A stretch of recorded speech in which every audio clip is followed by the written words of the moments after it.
The wind did not just blow across the eastern plains of Wyoming. It scoured them. It was a relentless, invisible hand that stripped the topsoil from the fields and drove grit into the deepest creases of a man's skin.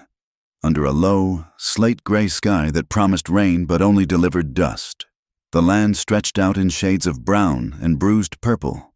It was the late 1870s, and the territory was in the grip of a drought that had turned the high grass into tinder and the creek beds into graveyards of cracked mud. Daniel Crow stood by the northern fence line, the wire cutters heavy in his leather-gloved hand. He was a man built of hard angles and silence, 38 years old but looking 50 in the failing light. He squinted against the stinging grit, looking out over his herd.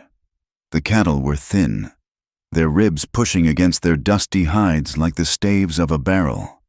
They stood with their heads low, too tired to graze on the scrub brush that remained.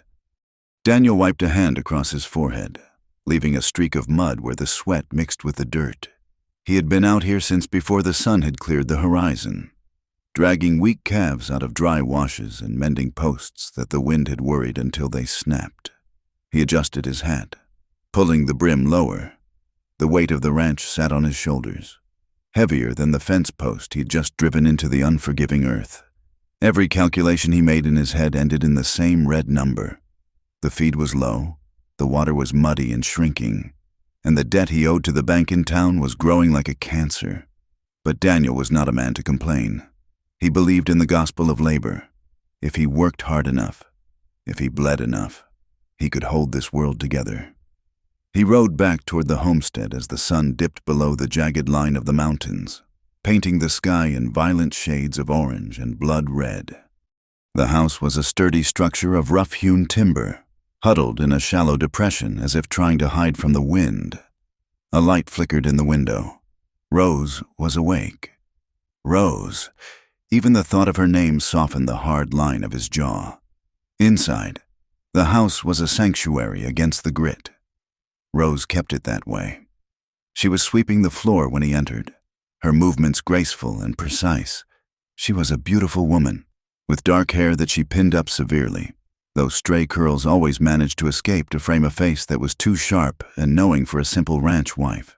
She had eyes the color of polished walnut, watchful and careful. She stopped sweeping as he came in, the door latch clicking shut behind him. The silence between them was not empty, but it was heavy. "You are late," she said softly. Her voice had a huskiness to it, a remnant of a life she tried hard to forget. "Checking the north pasture," Daniel replied. He hung his hat on the peg and moved to the basin to wash. The water was cold. I had to pull a heifer out of the brush. She was down. Rose set the broom aside and walked to the stove. She moved with a caution that always made Daniel's chest ache. It was as if she were waiting for a blow or a harsh word, things he had never given her but which she seemed to expect from the world. She brought him a plate of beans and salt pork. As he sat at the rough wooden table, she noticed his hands. He had torn the skin across his knuckles on a rusted barb, and the blood had dried dark and crusted. "Let me see that," she said. "It is nothing," Daniel said, reaching for his fork. Rose did not listen. She fetched a strip of clean linen and a jar of salve. She took his hand in hers, her fingers cool and smooth against his calloused palm. Daniel stopped eating. He watched her head bent over his hand, the way her brow furrowed in concentration. This was their intimacy. She was bandaging his hurts, him fixing the roof over her head.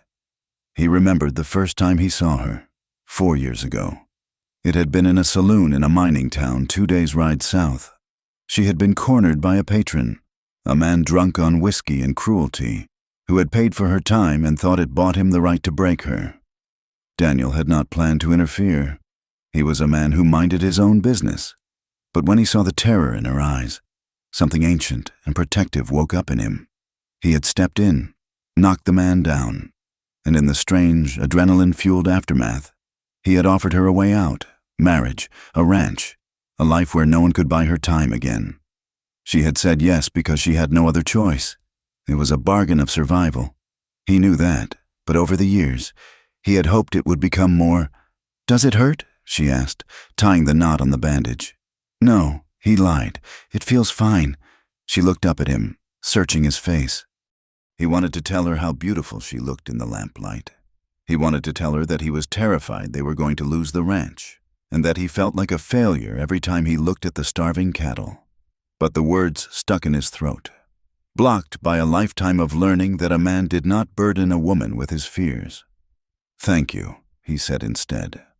She lingered for a second, her hand resting on his wrist. "I made coffee." She said, "That is good," he replied. She pulled her hand away and turned back to the stove. The moment passed, unseized. Rose busied herself with the pot, her shoulders tight. She wanted him to talk to her. She wanted him to ask her about her day, about the book she was reading, about anything other than the cattle and the weather. But Daniel ate in silence, thinking that his silence was a kindness, a shield protecting her from the harsh truths of their life. The following Sunday, they drove the wagon into town for the church service and the picnic that followed. It was a social obligation Daniel loathed, but one he endured for the sake of appearance. The town was small, a collection of false-fronted buildings clinging to the dust. The church was whitewashed and stark. Rose wore a blue dress, simple but fitted, which showed off her figure. She held her head high, but Daniel saw the way her knuckles turned white where she gripped her parasol. As they walked from the wagon to the churchyard, the conversation among the gathered townsfolk seemed to dip in volume, then resume in hushed whispers. Mrs. Gable, the banker's wife, stood with two other women near the entrance. They did not greet Rose. Instead, their eyes raked over her, judging the cut of her dress, the set of her hair, and the history written in her walk. Daniel heard a fragment of their words as he tied the horses. "Brought the sin right with her," one woman murmured. "You can take the girl out of the saloon," another whispered, followed by a sharp, cruel titter. Daniel froze. His hands clenched into fists at his sides. He could turn around. He could confront them. He could demand they show his wife respect. But he knew that a scene would only make it worse. It would only give them more to talk about, more fuel for their self-righteous fires. So he swallowed his anger, his jaw working silently. He finished tying the reins and walked to Rose, offering his arm. "Ready?" he asked, his voice flat. Rose looked at him. She had heard them too. She saw the tension in his neck, the way his eyes avoided the women. She waited for him to say something, to acknowledge the insult, to defend her honor with a word or a glare. But he just stood there, stoic and enduring. She took his arm, her touch light and cold. "Yes," she said, "I am ready." She felt exposed, standing there in the bright sun. His silence felt like agreement, or worse, shame. She felt that he was ashamed of her, that he regretted the bargain he had made. They walked into the church, sitting in a pew near the back, together but miles apart. 2 days later, the financial pressure materialized in the form of Mr. Henderson, the bank agent. He rode out in a black buggy that looked like a beetle scurrying across the dry plains. Daniel met him on the porch. Rose stayed inside, watching from behind the lace curtain. Mr. Henderson did not get down from the buggy. He was a man who preferred not to get dust on his boots. "The drought is not breaking." "Crow," the agent said, adjusting his spectacles. "It will rain," Daniel said, leaning against the porch rail. "It always does. Not soon enough for the bank," Henderson replied. "I am here to tell you that the directors are getting nervous. You are behind on the interest. If you do not make a payment by the end of the month, we will have to discuss foreclosure." Daniel felt a cold pit open in his stomach. He looked at his land, at the barn he had built with his own hands. "I will have the money," he said. "See that you do," Henderson said. He flicked the reins, and the buggy turned around, leaving a cloud of dust that drifted over Daniel. Daniel stood there for a long time. He felt humiliated. He was a man who paid his debts. He was a man who provided. He turned and went into the house. Rose was standing by the table. "What did he want?" she asked. "Business," Daniel said shortly. He walked past her to the desk where he kept his ledger. "Is it bad?" Rose asked. "Daniel, tell me." "It is fine," he snapped, louder than he intended. He saw her flinch, and he hated himself. but he could not look at her. If he looked at her, he would have to admit that he was failing her. He sat down at the desk and opened the book, staring at the columns of numbers until they blurred. Rose stood there for a moment, then turned and walked into the bedroom, closing the door softly. Daniel remained in the dim lamplight, calculating debts he could not pay, carrying the weight of the world in silence. The work was too much for one man, especially with the cattle weakening. Daniel knew he needed help, but he could barely afford to feed himself and Rose. Yet, if he lost the herd, he lost everything. It was a cruel paradox. It was a Tuesday when Eli Ward rode into the yard. He came on a chestnut mare that had seen better days, but the man himself sat in the saddle with an easy, fluid grace. He was younger than Daniel, perhaps 25 or 26. He wore a battered hat pushed back to reveal a face that was handsome in a boyish, open way. He had a scar above his left eyebrow, and his clothes were worn but mended with care. Daniel walked out to meet him, a hammer in his hand. "Afternoon," the stranger called out. His voice was bright, carrying a lilt that spoke of places further east. "Afternoon," Daniel grunted. "Name is Eli Ward," the young man said. "I am looking for work. I have done ranching, horse breaking, and I can fix a wagon wheel if need be. I do not eat much, and I do not complain." Daniel looked him over. The boy looked soft compared to the men who usually drifted through, but there was a steadiness in his eyes. And Daniel was desperate. "I cannot pay much," Daniel said. "Room and board, and $10 a month." Eli smiled, and it was a genuine expression that crinkled the corners of his eyes. "That sounds like a fortune to a man with empty pockets." "You are hired," Daniel said. "Put your horse in the barn." He watched as Eli dismounted. The young man favored his left leg slightly. A subtle limp, a soldier's injury, perhaps. Daniel felt a pang of gratitude for the help. But as Eli walked toward the barn, Rose came out onto the porch, wiping her hands on her apron. "Who is that?" she asked. "New hand," Daniel said. "Name is Eli." Eli stopped and tipped his hat to Rose. "Good afternoon, ma'am," he said. His voice was polite, respectful, but he looked at her. He really looked at her, meeting her eyes directly. "Good afternoon," Rose said. She smoothed her hair self-consciously. Daniel saw the exchange. It was nothing, just a greeting, but he saw the way Rose's posture shifted, becoming less rigid. He saw a flicker of interest in her eyes. He pushed the feeling down. He was tired. He was imagining things. In the weeks that followed, the dynamic on the ranch shifted. Eli was a good worker. He was quick with the horses and had a gentle touch with the skittish cattle. But it was in the evenings, or during the brief pauses in the day, that his presence was most felt. He was a talker. He had stories about the war, about cities like St. Louis and Chicago, about theaters and music halls. He knew jokes that made Rose laugh, a sound Daniel had not heard in months. One afternoon, Daniel came back from the south pasture to find Rose and Eli by the corral. Rose had brought out a pot of coffee. She was leaning against the fence, holding a tin cup, and Eli was standing on the other side, resting his arms on the top rail. "I saw a woman in a dress made entirely of red silk," Eli was saying, his hands moving to describe the shape. It rustled when she walked, like dry leaves, but it shone like fire. Rose's eyes were wide. "I have never seen silk like that," she said. "I always wanted a dress that wasn't gray or brown. It would look fine in red," Eli said. He said it simply, without lewdness, just a statement of fact. Rose blushed, looking down at her coffee. Daniel stopped his horse a few yards away. He felt a sudden, sharp twist in his chest. It was not anger, exactly. It was a hollow ache. He realized he had never told Rose she would look good in red. He had never noticed that she dreamed of such things. He had only worried about whether her boots had holes or if the winter coat was warm enough.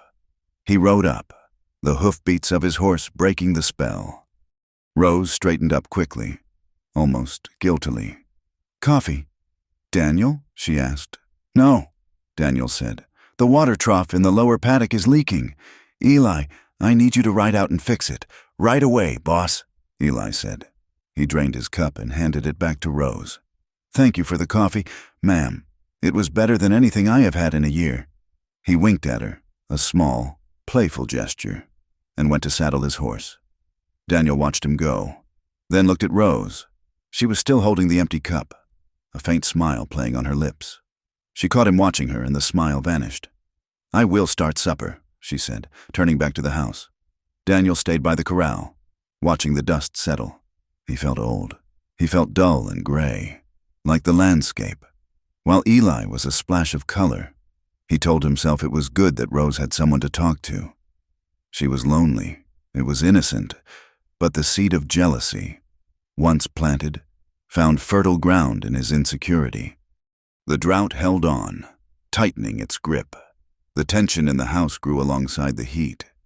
Daniel worked harder, punishing himself, coming in late and leaving early. He spoke less and less, his mind consumed by the fear of the bank. Eli, meanwhile, seemed to fill the silence Daniel left behind. He helped Rose with the heavy water buckets. He fixed the loose shutter that had been banging for weeks, something Daniel had meant to do but never found the time for.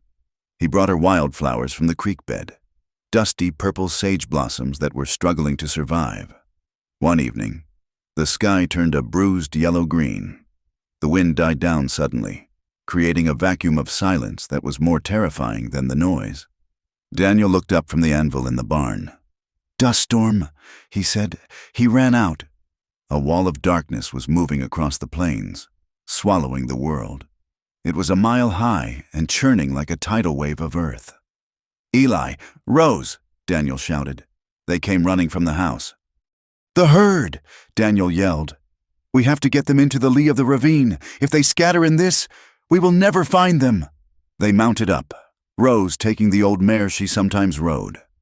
The three of them rode hard toward the cattle, the darkness racing them. The wind hit them before they reached the herd, a solid blow that nearly knocked Daniel from his saddle.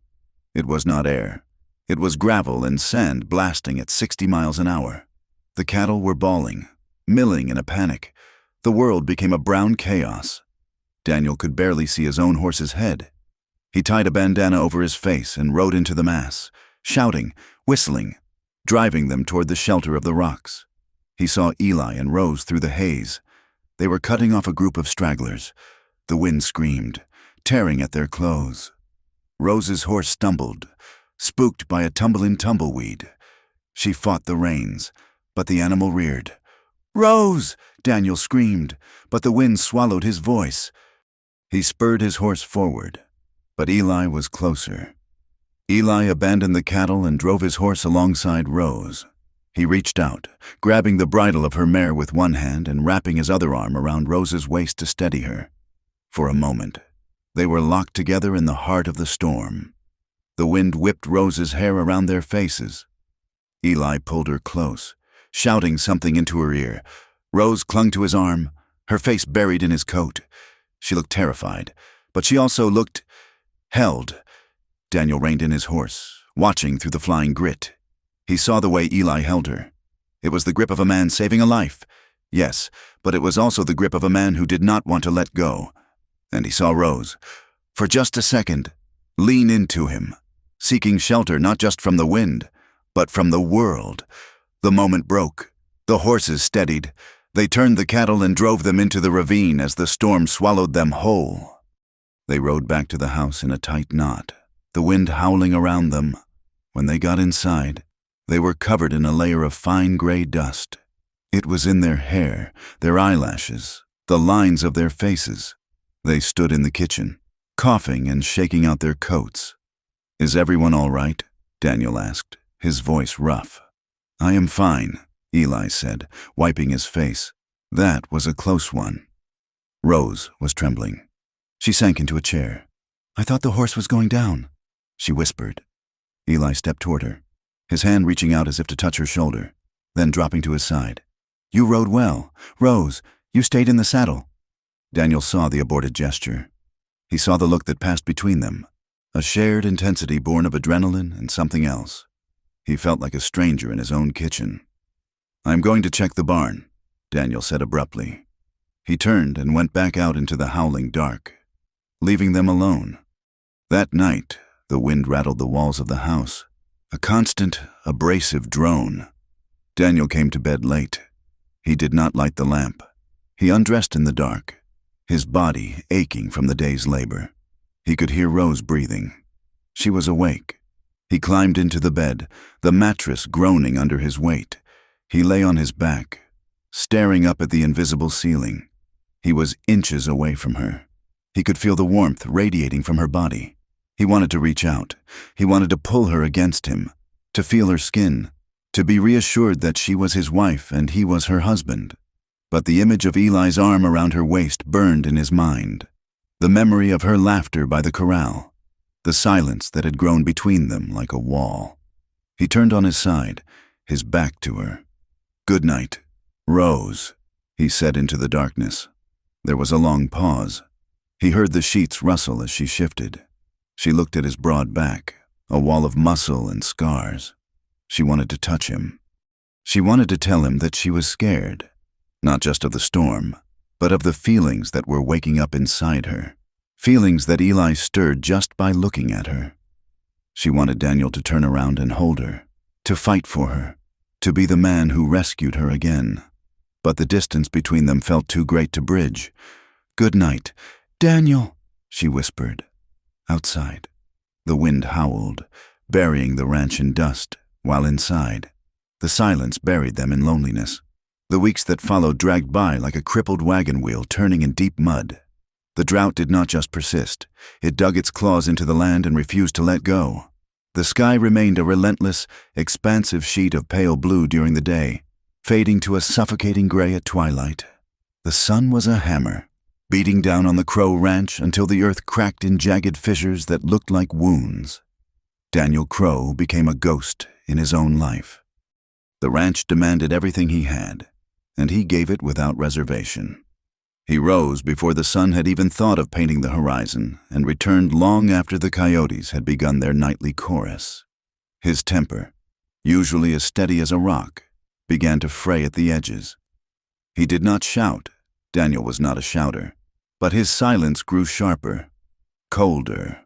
When a stirrup leather broke, he did not curse. He simply threw the saddle down with a violence that made the dust jump, his jaw working silently as he stared at the horizon.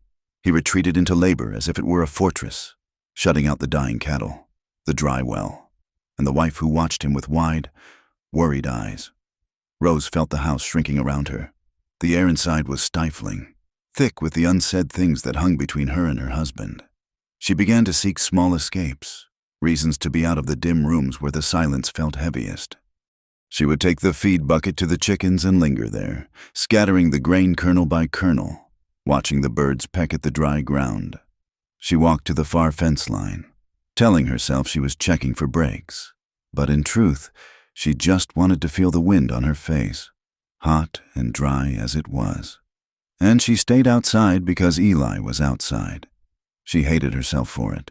She hated the way her heart stuttered in her chest when she saw him crossing the yard, his hat tipped back, whistling a tune that sounded like it belonged in a dance hall. She hated the way she checked her reflection in the darkened window glass before stepping out onto the porch. But she could not stop. The ranch was a prison of work and worry, and Eli Ward was the only window that let in any light. Eli had settled into the rhythm of the place, but he moved through it differently than Daniel. Where Daniel attacked the work with grim determination, Eli moved with a fluid, easy grace. He seemed to find small moments of pleasure even in the harshness. He began to find reasons to be near the house. One afternoon, Rose struggled with the heavy water buckets from the pump. The handles squeaked in protest, the sound grating in the stillness. Before she could lift the full pails, Eli was there. "Let me get that." "Rose," he said. He did not wait for an answer. He took the buckets from her hands, his fingers brushing against hers. His skin was warm, rough with work, but gentle in its touch. "You do not have to do that," Rose said, wiping her hands on her apron. "You have your own work. I always have time to help a lady," Eli said with a smile that showed his white teeth. "Besides, Daniel has me mending the corral fence. This is on the way. It was not on the way, and they both knew it. He carried the water to the kitchen door, setting the buckets down without spilling a drop. He lingered on the step, taking off his hat to wipe the sweat from his brow. "Hot one today," he said. He. "Yes," Rose agreed. "The heat never seems to end." Eli looked past her, into the shadowed kitchen. "It is cooler in the evenings. Though, back in St. Louis, we used to go down to the river when it got this hot. There was music playing from the steamboats. You could hear the fiddles drifting over the water." Rose leaned against the doorframe, a pang of longing striking her chest. "I have never seen a steamboat," she said softly. "You would like it," Eli said, his voice dropping an octave. "The lights on the water, the people dancing. It is a world away from this dust." He reached into his pocket and pulled out something small. "I found these down in the dry wash," he said. They were hiding in the shade of a rock. He held out a small bunch of wildflowers, purple and defiant against the brown of his palm. Rose stared at them. Daniel had not brought her flowers since the day they were married, and even then, he had looked awkward holding them. "They are beautiful," she whispered. "Like I said," Eli murmured, his eyes holding hers, hiding in the shade. He placed them on the railing and put his hat back on. "I best get back to that fence before the boss wonders if I have melted away." Rose watched him walk away, her hand going to the flowers. She touched the delicate petals, feeling a flush rise on her neck that had nothing to do with the sun. The town offered no respite. A week later, Rose had to go to the general store for supplies, flour, coffee, and thread. Daniel was too busy moving the herd to the south pasture to go, so she harnessed the buggy herself. The town of Blackwood sat baking in the sun, a collection of weathered buildings that looked as tired as the people living in them. Rose tied the horse to the rail outside the mercantile and smoothed her dress. She took a deep breath, steeling herself. She kept her head high, walking with the careful dignity she had constructed like armor. Inside, the store smelled of sawdust, spices, and old tobacco. Mr. Gable was behind the counter, weighing sugar for Mrs. Miller and Mrs. Higgins, two women who held their Bibles like weapons. The conversation stopped the moment Rose entered. The silence was sudden and sharp. "Good morning, Mr. Gable," Rose said, her voice steady. Gable nodded, not meeting her eyes. "Mrs. Crow, I will be with you in a moment." Rose moved to the shelves, feigning interest in a bolt of calico. She could feel the eyes of the women boring into her back. "I heard the drought is hitting the Crow place hard," Mrs. Miller said, her voice pitched loud enough to carry but low enough to claim discretion. "It hits everyone," Mrs. Higgins replied. "But the Lord tests the righteous and punishes the wicked." Rose's hand froze on the fabric. "They say he is drowning in debt," Mrs. Miller continued. "It is a shame. Daniel Crow is a good man, hard-working. He must be desperate," Mrs. Higgins said, her tone dripping with venom, "to take on a burden like he did." "A burden?" Mrs. Miller asked, feigning ignorance. "Marrying a woman like that?" Mrs. Higgins hissed. "You know what they say. Once a whore, always a whore. You can put a ring on it, but you cannot wash the stain out." The words hit Rose like a physical blow. The air left her lungs. Humiliation burned in her chest, hot and suffocating. She gripped the edge of the shelf, her knuckles white. She wanted to turn around and scream at them. She wanted to tell them that she had done what she had to do to survive, that she was more than the sum of her past sins, but she knew it would do no good. To them, she was not a person. She was a cautionary tale. She turned, leaving the calico, leaving the list of supplies in her pocket.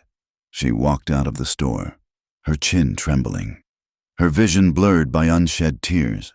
She heard the tinkle of the bell above the door and the soft, cruel laughter that followed her out. She climbed into the buggy, her hands shaking so badly she could barely untie the reins. She whipped the horse, driving out of town faster than was safe, desperate to put the dust of Blackwood behind her. That night, the silence at the dinner table was absolute. Daniel sat hunched over his plate, his face gray with exhaustion. He had spent the day pulling a calf out of a mud pit, and the stench of swamp mud clung to him. Rose picked at her food. The words from the store still rang in her ears, a poisoned chorus. She looked at Daniel, wanting him to ask her how her day was, wanting him to see the pain in her eyes. "How are the cattle?" she asked, her voice thin. Daniel did not look up. "We lost 2 more, he said. "The mud is drying up. If we do not get rain soon—" He let the sentence hang. He did not ask about her trip to town. He did not notice that she had returned without the flour. He pushed his plate away and stood up. "I have to go over the accounts," he said. Rose watched him go. The door to the study closed with a click. She sat alone at the table, the tears finally spilling over. She felt hollowed out, abandoned by the one man who had promised to protect her. She went out to the porch, needing air. She wrapped her arms around herself, staring out at the dark shapes of the hills. "They are wrong. You know." The voice came from the shadows by the bunkhouse. Eli stepped into the pool of light cast by the kitchen window. He was smoking a cigarette, the ember glowing like a red eye. Rose hastily wiped her cheeks. "I did not know you were there. I was in town today, too," Eli said quietly, picking up nails for the barn roof. "I heard them." Rose stiffened. "You heard?" "I heard 2 old hens clucking about things they do not understand," Eli said. He walked closer, stopping at the foot of the steps. He looked up at her, his expression serious. "They do not know you." "Rose," he said. "They know what I was," Rose said bitterly. "They know a story," Eli corrected. "They do not know the woman standing right here. They do not know how you keep this house, how you tend the garden even when the sun tries to burn it down. They do not see you." "I am just a burden to Daniel," she whispered, the fear she had carried all day finally finding a voice. "That is what they said." Eli threw his cigarette down and crushed it under his boot. "Daniel is a fool if he believes that," he said, his voice hard. "And those women are blind." He stepped up onto the first step of the porch. "You are not hard. Rose, you are not stained. In my eyes, you are as soft and fine as any lady back east. You deserve to be looked at with respect. You deserve to be cherished." Rose looked at him, her heart pounding. His words were a balm to the raw wounds the town had inflicted. He saw her. He really saw her.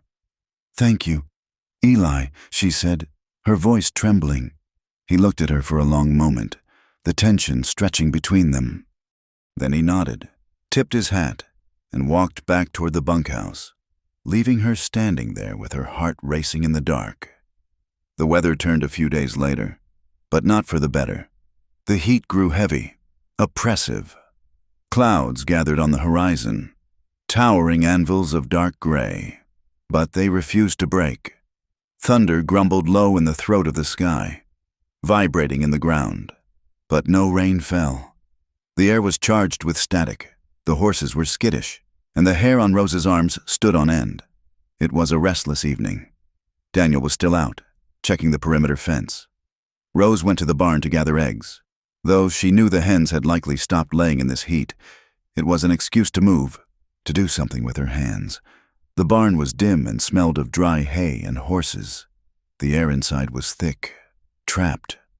Rose moved to the nesting boxes, checking them one by one. Empty, empty. She heard the barn door creak. She turned, expecting Daniel. It was Eli. He stood in the doorway, silhouetted against the purple twilight. He walked in, the dust swirling around his boots. "Storm is building," he said. "You can feel it in your teeth." "Yes," Rose said. She leaned against the wooden stall, clutching the empty basket. "It feels like the world is holding its breath." Eli walked closer. He stopped a few feet away from her. The lantern hanging on the post cast long, dancing shadows. He looked at her, his eyes dark and intense. "You have a piece of straw in your hair," he said softly. Rose reached up to brush it away, but Eli was faster. He reached out, his hand trembling slightly. He brushed the straw from her temple, his fingers lingering on her skin. His touch was electric, sending a shock through her that had nothing to do with the storm. He did not pull his hand away. He cupped her cheek, his thumb tracing the line of her jaw. His skin was rough, but his touch was incredibly tender. "Rose," he whispered. Rose could not move. She felt pinned by his gaze, by the overwhelming need that radiated from him. "This is wrong," she whispered, her voice barely audible. "Is it?" Eli asked. He stepped closer, invading her space, filling her world. "Everything about this place feels wrong. Rose, the dust, the heat, the way Daniel looks right through you. Everything feels dead except you." He leaned in, his eyes searching hers. "You are the only thing that feels alive." He kissed her. It was hesitant at first, a question asked in the dark. Rose stood frozen, her mind screaming at her to push him away, to run back to the house, back to her vows, but her body betrayed her. Her body, starved for touch, starved for affection, leaned into him. The kiss deepened, becoming desperate. Eli groaned low in his throat, his arms going around her, pulling her flush against him. Rose dropped the basket. Her hands went to his shoulders, gripping his shirt. They clung to each other, shaking, two drowning people finding a piece of driftwood in a dark ocean. For a moment, there was nothing but the taste of him, the smell of rain and tobacco, and the heat of his body. Then the reality of what she was doing crashed down on her. Rose gasped and pulled away. Stumbling back, she put a hand to her mouth, her eyes wide with horror. "No," she said, tears springing to her eyes. "No, I am married." Eli stood there, his chest heaving, his face flushed. "Rose, I cannot," she said, "I cannot do this." She turned and ran out of the barn, leaving him standing in the shadows, the taste of her still on his lips. For the next 3 days, Rose moved through the house like a woman walking on a ledge. She threw herself into her chores with a manic energy. She scrubbed the floors until her knees were bruised. She mended every shirt Daniel owned. She baked bread, kneading the dough with fierce, punishing strokes. She avoided Eli. If she saw him coming toward the house, she went to the bedroom. If he was at the corral, she stayed in the garden. She tried to speak more gently to Daniel, trying to bridge the gap between them, trying to prove to herself that she was still a good wife. "Daniel," she said one evening as he sat cleaning his rifle, "I made stew tonight, with the last of the potatoes." Daniel nodded, not looking up from the gun barrel. "Good. I was thinking," she ventured, her voice wavering. "Maybe when the rain comes, we could go for a ride, just the two of us, up to the ridge?" Daniel paused, wiping oil from the metal. "There is no time for riding. Rose, the fence in the west section is down. The herd is scattering. I do not have time for picnics." His voice was flat, exhausted. He did not mean to be cruel, but his rejection cut her to the bone. He did not see her effort. He did not see that she was fighting for them, fighting against the tide of her own heart.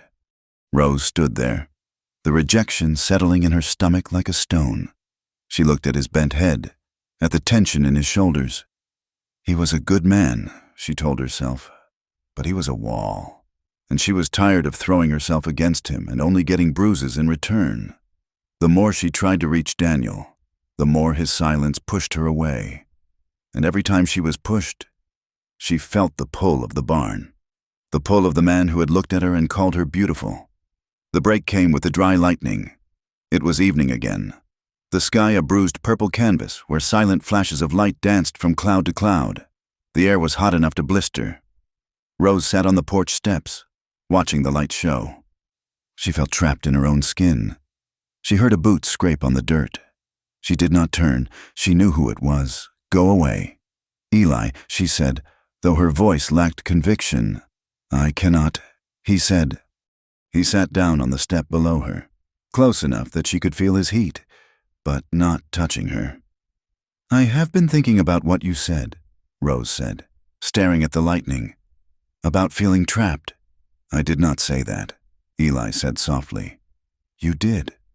With your eyes." Rose let out a shaky breath. Confessions began to spill out of her. Words she had never spoken to anyone, not even Daniel. "When I was in the saloon," she said, her voice hollow, I felt like an animal in a cage. Men looked at me, and they saw something they could buy. When Daniel took me away, I thought I was free. I thought he saved me." She turned to look at Eli, tears streaming down her face, but he never asked me what I wanted. He never asked me who I was. He just put me in a different cage, a safer one.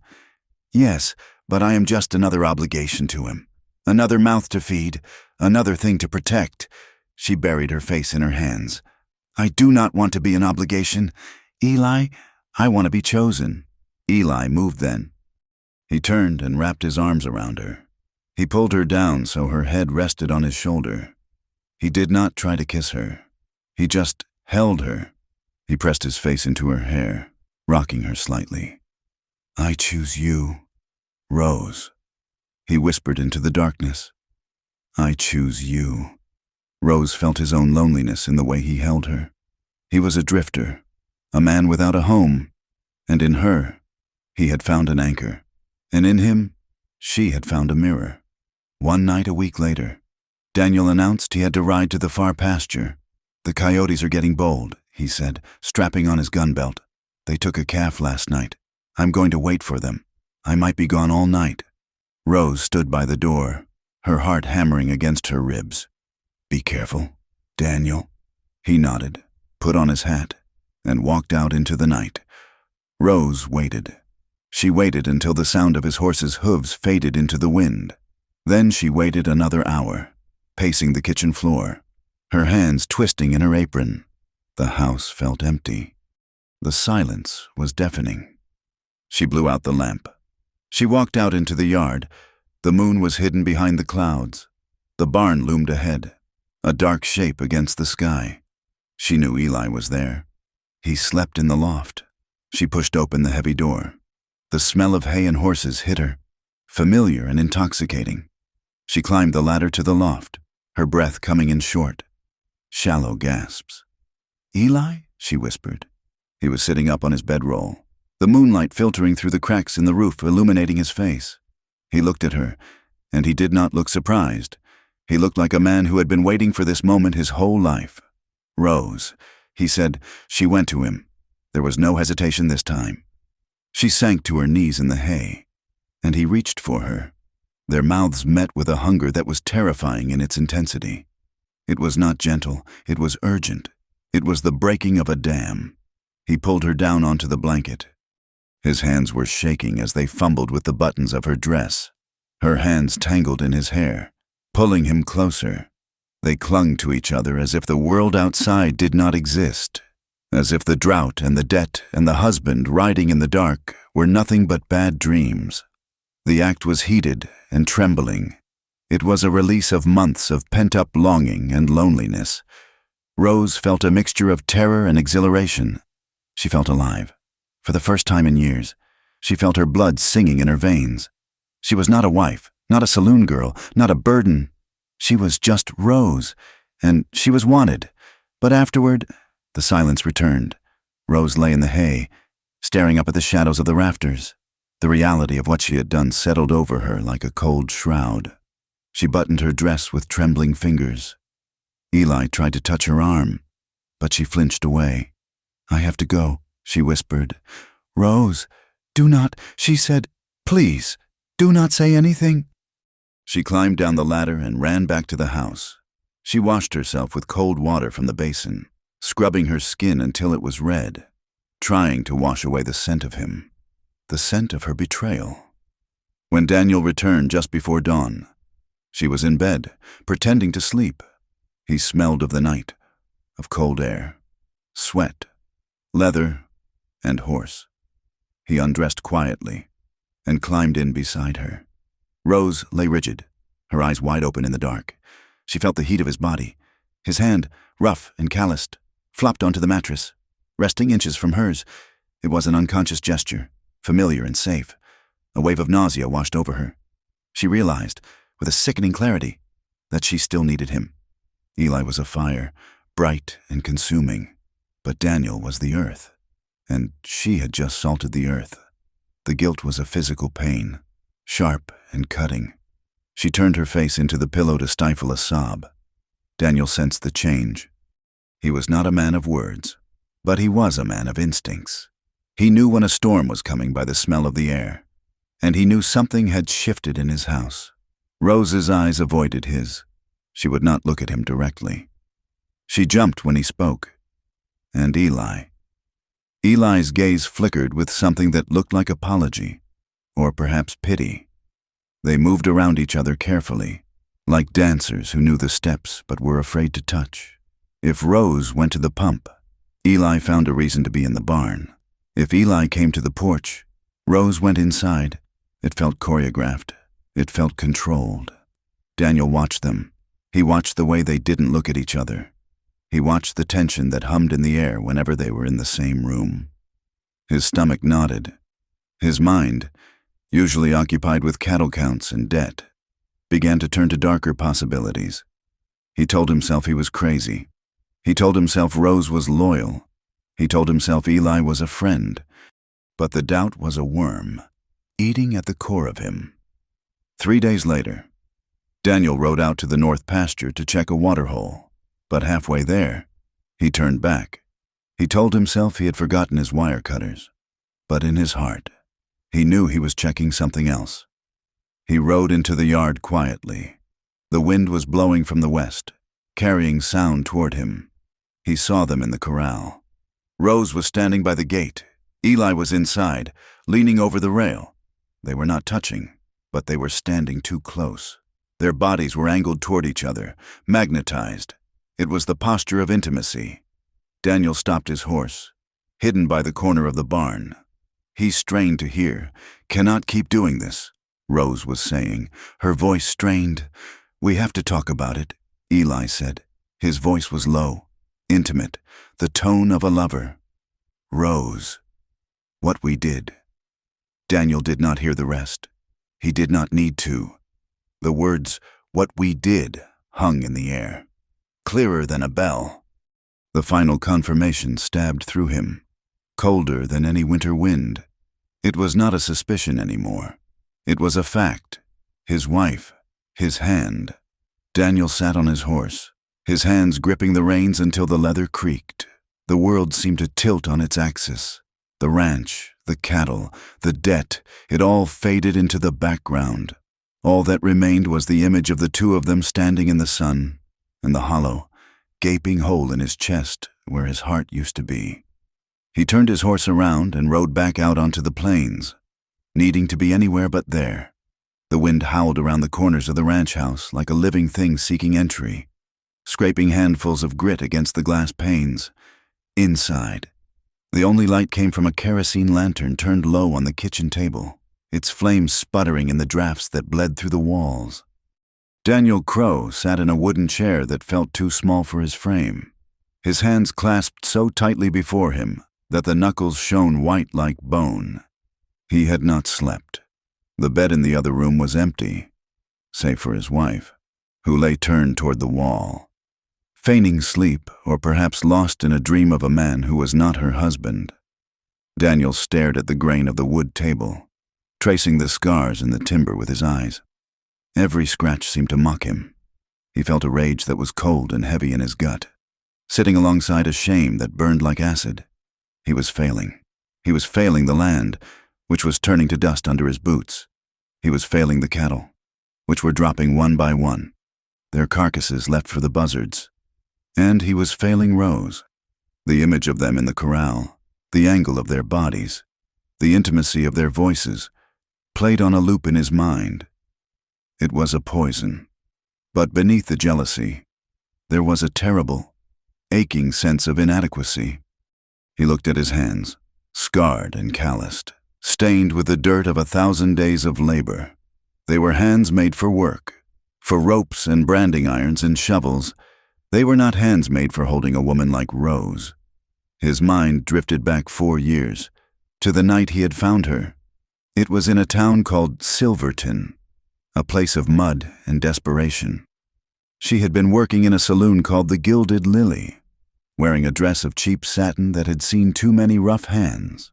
He remembered the bruise blooming on her wrist like a dark flower, the result of a grip from a patron who thought his money bought him the right to break her.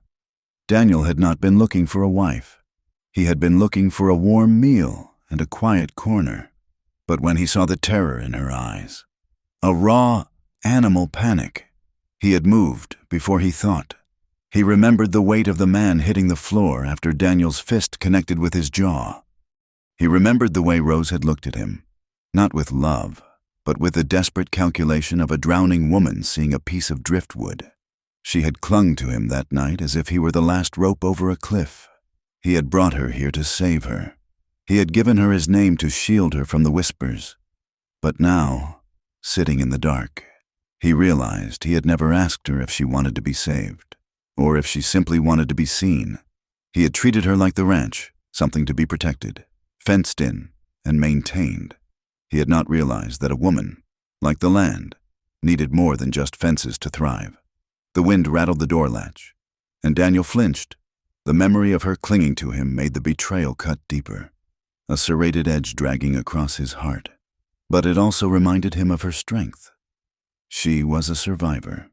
If she turned to Eli, it was because she was starving, and Daniel had offered her nothing but dry bread and silence. Morning came with a gray, reluctant light. Daniel rose from the table, his joints stiff, his eyes gritty. He washed his face in the basin, the water cold and shocking. When Rose came into the kitchen, she looked pale, dark circles bruising the skin beneath her eyes. She moved around him carefully, like a cat navigating a room full of rocking chairs. "Coffee?" she asked, her voice tight. Daniel did not look at her. He pulled his hat low. "I will get some at the bunkhouse." He walked out into the yard, leaving her standing there with the pot in her hand. The rejection was small, but it struck its mark. Outside, the air was already thick with heat. Eli was by the barn, saddling the bay mare. He looked up when Daniel approached, his expression guarded. "Morning, boss," Eli said. Daniel stopped a few feet away. He looked at the younger man, the handsome face, the easy way he stood, the charm that hung off him like a loose coat. He wanted to strike him. He wanted to tear him apart. But he clamped his jaws shut until his teeth ached. "Check the south fence," Daniel said, his voice sounding like gravel grinding together. "The posts are leaning." Eli nodded slowly, sensing the violence radiating from Daniel. "Right. I will get to it." Daniel turned his back on him and walked toward the corral, his hands trembling with the effort of not drawing his gun. By midday, the heat was a physical weight. Daniel was working on the windmill, greasing the gears that shrieked in the wind. When a rider approached, it was a courier from the bank, a boy of no more than 20 who looked terrified to be out in this country. He handed Daniel a sealed envelope and rode off without a word, as if fearing the bad luck of the ranch might be contagious. Daniel tore open the envelope. The paper was crisp, white, and official. Notice of impending foreclosure. The words swam before his eyes. If the remaining balance was not paid by the end of the season, the bank would seize the land, the house, and the herd. Daniel crumpled the paper in his fist.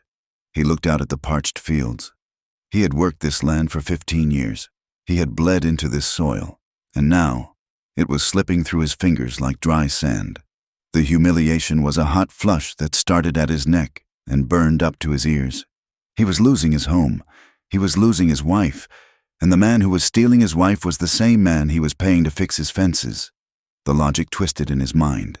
Eli was no longer just a ranch hand or a rival. He became the embodiment of everything that was going wrong. Eli was the thief. He had stolen Rose's smiles. He had stolen the peace of the house. And now, he stood there as a reminder of Daniel's failure, a young, vibrant man against a broken, aging rancher. The sun began to dip toward the horizon, painting the sky in bruises of purple and black. Storm clouds were building again, heavy and sullen, refusing to rain. Daniel saddled his horse. He checked the cinches, pulling them tight. He felt a cold clarity settle over him. He could not fix the bank. He could not fix the rain, but he could fix this. He rode out toward the south fence, toward the shallow wash where the creek used to run. He knew Eli would be there. He found him near the edge of the wash, hammering a staple into a cedar post. The sound of the hammer strikes echoed in the stillness. Thwack, thwack, thwack. Eli stopped when he saw Daniel approaching. He lowered the hammer, wiping sweat from his forehead with his sleeve. The two men stared at each other. The wind whipped the tails of their coats. The air smelled of ozone and dry sage. "Finished?" Daniel asked. His voice was calm, but it was the calm of a loaded weapon. "Just about," Eli said.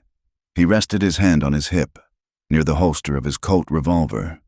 It was an unconscious movement, but Daniel tracked it. Daniel dismounted. He dropped the reins, letting his horse graze on the dry scrub. He walked toward Eli, stopping 5 paces away. "Are you planning to stay?" "Eli?" Daniel asked. Eli narrowed his eyes. "The season is not over. You paid me through the month. I am asking if you plan to stay," Daniel repeated, stepping closer. "Or if you plan to take what is not yours and run." Eli stiffened. He dropped the hammer. It fell into the dust with a dull thud. "I do not know what you are talking about. Daniel, do not lie to me," Daniel said, his voice rising, cracking with the pressure he had held back for days. "I saw you, in the corral. I saw the way you look at her. I heard you." Eli looked away, toward the purple horizon. He did not deny it. The silence was an admission. "She is my wife," Daniel spat. "She is a woman," Eli shot back, his gaze snapping back to Daniel, sudden and fierce. "A woman you keep in that house like a piece of furniture. You do not see her. Daniel, you never have." "I saved her life," Daniel roared. "I pulled her out of the gutter. You pulled her out of one gutter and put her in a lonely box," Eli shouted, stepping forward. "You think feeding her is enough? You think putting a roof over her head is love? She is dying inside that house. She is lonely. Daniel! And you are too busy counting your cows to notice that she cries when she thinks no one is listening." The words hit Daniel like physical blows. They found the cracks in his armor, the guilt, the fear, the knowledge that he was a silent, hard man who did not know how to speak the language of the heart. "You son of a bitch," Daniel growled. He shoved Eli. It was a hard, clumsy shove, born of rage. Eli stumbled back, his boots slipping on the loose stones of the washbank. He regained his balance, his face twisting with anger. "You let them treat her like dirt in town," Eli yelled. "You let those old biddies shame her. And you say nothing. You are a coward. Daniel!" Daniel saw red. The world narrowed down to Eli's face, to the mouth that was speaking truths Daniel could not bear to hear. He lunged. They grappled. It was not a duel of honor. It was a desperate, messy struggle. They grabbed at coats, at arms, grunting with effort. The wind howled around them, drowning out the sound of their boots scraping the rock. Eli was younger, faster. He shoved Daniel back. Daniel stumbled, his hand going to his belt. Eli saw the movement. Fear flashed in his eyes, the fear of a soldier who remembers the suddenness of death. His hand went to his own gun. It was a reflex, a spasm of panic and pride. "Don't!" Daniel shouted. The gun flashed in Eli's fist. Daniel lunged forward, grabbing Eli's wrist. He twisted it, trying to force the barrel away. The gun went off. Crack! The sound was deafening. A sharp slap against the eardrums. The shot went wild, sparking off a rock near their feet. Daniel's horse reared and bolted, galloping away into the darkness. They were locked together, stumbling toward the edge of the wash. The bank was steep, eroded by years of flash floods. The earth crumbled under their boots. They fell. They tumbled down the slope in a tangle of limbs and dust. They hit the bottom of the dry creek bed hard. Daniel landed on his side, the breath knocked out of him. He scrambled to his knees, gasping, looking for Eli. Eli was lying 5 feet away. He was on his back. His eyes were open, staring up at the bruised sky. "Eli?" Daniel rasped. Eli did not move. Daniel crawled over to him. The dust was settling around them. "Get up! Eli!" He reached out and touched Eli's shoulder. There was no resistance. He looked closer. Beneath Eli's head, a dark stain was spreading into the thirsty earth, black in the twilight. He had struck his temple on a jagged piece of quartz that jutted from the creek bed. Or perhaps the gun had gone off again in the tumble. Daniel couldn't remember hearing a second shot, but his ears were ringing. It didn't matter. Daniel put his hand on Eli's chest. The heart was still. The chest was silent. "Oh, God," Daniel whispered. He sat back on his heels, his hands trembling violently. Oh, God. The silence of the plains rushed back in, heavy and absolute. The wind had died down, as if holding its breath. The only sound was Daniel's own ragged breathing. He looked at the body. A moment ago, this had been a man, vibrant, angry, alive. Now it was just meat and bone. Daniel felt a wave of nausea. He bent over and dry heaved into the dust. He stood up, his legs shaking. What had he done? He hadn't meant to kill him. He had just wanted him to leave. He had just wanted him to stop talking. Panic seized him. He looked around wildly. No one was there. The plains were empty, but the law was out there. The sheriff, Luke, Eli's brother, who lived 2 towns over. If he went to the sheriff, what would happen? A jealous husband, a dead lover, a shot fired. They would hang him. He would swing from a rope in the town square, and the women who hated Rose would watch with satisfaction. And Rose would have to testify. She would have to stand up in court and tell the world about the affair. She would be dragged through the mud, branded publicly, destroyed. And the ranch? The bank would take it immediately. Rose would be left alone, a widow with a ruined reputation and no home. Turned out onto the street. He could not let that happen. Daniel looked down at Eli. "I am sorry," he whispered, his voice cracking. He could not go to the sheriff. He had to finish this. He dragged the body. It was heavy, dead weight in the truest sense. He dragged Eli further down the wash, to a spot where the bank curved and a lone, gnarled cottonwood tree stood sentinel. Its roots were exposed, twisting like snakes into the dry earth. He did not have a shovel on his saddle. His horse was gone anyway. He found a piece of driftwood, a flat, sturdy board washed down from the mountains years ago. He fell to his knees and began to dig. The ground was like iron. It fought him. Daniel dug with the wood until it splintered. Then he dug with his hands. He clawed at the rocks and the hard-packed clay. His fingernails tore. His knuckles bled. He wept as he dug, hot tears mixing with the dust on his face. He dug a shallow grave, deep enough to hide the truth, but shallow enough that the guilt would always be near the surface. Coyotes began to yip in the distance, a high, mocking laughter. They smelled death. Daniel pulled Eli into the hole. He paused, looking at the young man's face one last time. He reached down and closed Eli's eyes. "I did not want this," Daniel said to the dead man. "I swear it." He pushed the dirt back in. He piled stones on top to keep the scavengers away. He scattered dry brush over the stones to hide the disturbance. By the time he was finished, the moon had risen, casting a pale, ghostly light over the wash. Daniel stood up. He was covered in dirt and blood. Some his, some Eli's. He felt hollowed out, as if his insides had been scooped away. He began the long walk back to the ranch house. His horse had likely run home. He walked for miles, his boots dragging. When he reached the house, it was near dawn. The windows were dark. He went to the water trough and stripped off his shirt. He scrubbed his skin with the freezing water, shivering violently. He washed the blood from his hands. But he knew the stain would never truly come out. He put on a clean shirt from the line, burying the dirty one at the bottom of the trash burn pile. He walked into the kitchen. Rose was sitting at the table. She had not slept. She looked up as he entered, her eyes wide and fearful. "Daniel," she said, "where is Eli?" His horse came back alone. Daniel stopped. He leaned against the doorframe, needing the support. He looked at his wife. He saw the worry in her eyes. Worry for Eli. "He rode off," Daniel said. His voice was flat. "Dead." "Rode off?" Rose asked, standing up. "What do you mean?" "We argued," Daniel said. "He looked at the floor, about his wages. He wanted more money. I told him I didn't have it. He said he was wasting his time here. He took his pay and he left. Said he was heading for California." Rose stared at him. The color drained from her face. "He just left? Without saying goodbye?" He didn't care. Rose! Daniel lied, the words tasting like ash. He had no loyalty. He was just passing through. Rose swayed slightly. She gripped the back of the chair. No, she whispered. He wouldn't.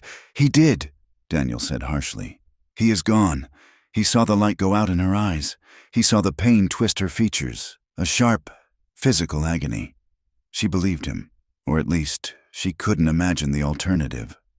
She believed that Eli, the man who had held her and promised her he chose her, had abandoned her over a handful of dollars. She did not cry, not in front of him. She pressed her lips together, turning her face away. I see, she said, her voice brittle. She walked past him into the bedroom and closed the door. Daniel stood alone in the kitchen. He had saved her from the truth, but he had broken her heart to do it. The days that followed were a blur of gray heat and silence. The ranch felt vast and empty without Eli's whistling, without his movement. In town, the rumors started. Someone had seen a rider heading west. Someone else said Eli Ward owed money to a card shark in Tucson. The story Daniel had planted took root. He skipped out. The men at the general store said, just like a drifter. Rose became a ghost. She moved through the house with mechanical precision. She cooked, she cleaned, she mended. But she was not there. Her eyes were always focused on something far away. She lost weight. The silence between her and Daniel was no longer just tension. It was a chasm, filled with the wreckage of their marriage and the body of a dead man. She never mentioned his name again, but Daniel saw her watching the road, waiting for a rider who would never come. Daniel threw himself into the work. He worked until his muscles screamed, trying to exhaust himself so he wouldn't dream. But the guilt was a stone in his gut that he could not digest. He avoided the wash. He rode miles out of his way to avoid the lone cottonwood, but the tree exerted a gravitational pull. Some nights, when the moon was hidden, Daniel would saddle his horse and ride out there. He would sit on his horse in the darkness, listening to the wind rattle the dry leaves of the cottonwood. He would look at the pile of stones and brush. I am sorry, he would whisper to the earth. I am sorry. He would sit there for hours, a sentinel over his own crime, while the coyotes howled and the guilt hardened inside him, layer by layer, turning his heart into something as dry and dead as the plains around him. He had buried the lover, but he had not buried the love. He had only buried himself. The dawn arrived not with light, but with a creeping gray cold that seeped through the timber walls of the ranch house. Daniel Crow woke with a start, the air in the room biting at his exposed face. He reached out instinctively, his hands seeking the warmth of his wife's body, but his fingers met only cold linen. He sat up, his heart hammering a sudden, erratic rhythm against his ribs. The space beside him was empty. The quilt was thrown back, and the sheet was smooth and chilled, suggesting she had been gone for some time. Rose, he called out, his voice rough with sleep. The only answer was the wind. It rattled the loose shutter against the window frame, a hollow, wooden clatter that sounded like dry bones knocking together. The silence of the house was heavy, distinct from the usual quiet of the morning. It was a silence that felt abandoned. Daniel threw off the covers and pulled on his trousers and boots, his movements frantic. A sick feeling uncoiled in his stomach, cold and heavy. He checked the kitchen. The stove was cold, the water in the basin untouched. Her coat was missing from the peg by the door. His mind raced to the darkest places. He thought of the creek, swollen with the recent seasonal shifts but still dangerously cold. He thought of the despair that had etched lines around her mouth in the week since Eli had vanished. Had she finally broken? Had the silence and the isolation become too much? He grabbed his coat and hat, bursting out the front door into the biting air. The frost lay thick on the ground, turning the brown grass into a field of silver needles. He scanned the yard. The horses were huddling in the corral, their breath steaming in the air. But the bay mare, the gentle one Rose favored, was gone. He ran to the tack room. Her saddle was missing. Daniel saddled his own horse with trembling hands, the leather stiff and unyielding in the cold. He mounted and rode out, his eyes scanning the ground for tracks. The frost held the hoofprints clearly, dark half-moons cut into the silver crust. He followed them, his chest tight. He feared they would lead south, toward the dry wash and the lone cottonwood where the truth lay buried under a pile of stones.